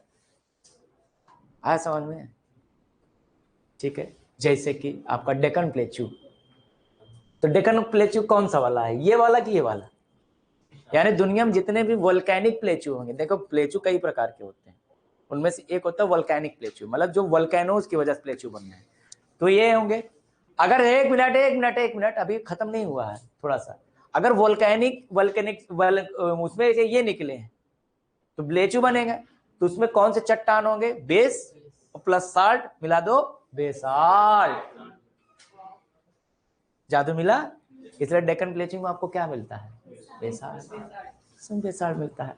तो इसका एग्जाम्पल क्या हो जाएगा, बेसाल्ट रॉक का, बेसाल्ट क्या हो जाएगा, बेसाल्ट। और इसका क्या हो जाएगा, ग्रेनाइट, क्या हो जाएगा, ग्रेनाइट। अच्छा, बेसाल्ट जो होता है क्षारीय है, इसमें मैग्नेटिज्म पाया जाता है, यानी कि इसमें आयरन जो होगा वो मैग्नेट वाला होगा, इसलिए इसका कलर टेक्सचर कैसा होगा, ब्लैक। इसलिए मिट्टी कौन सी बनेगी, ब्लैक।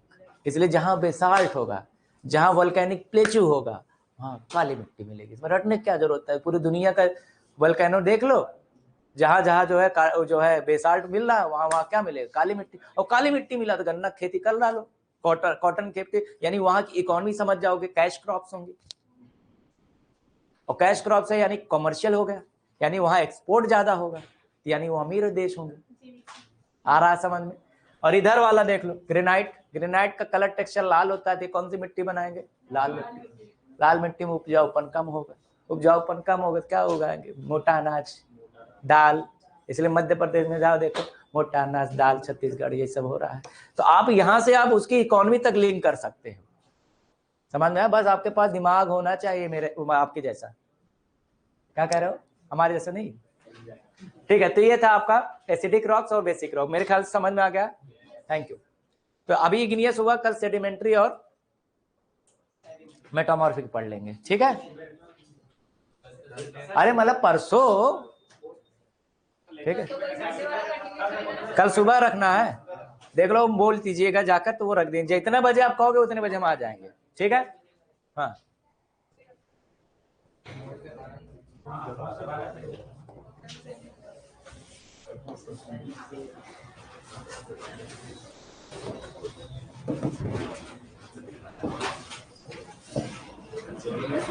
कितना आसान टॉपिक था ना, अरे बोलो भाई, आसान नहीं था, अभी एकदम आसान, अभी सेडिमेंट्री वगैरह पढ़ डालेंगे।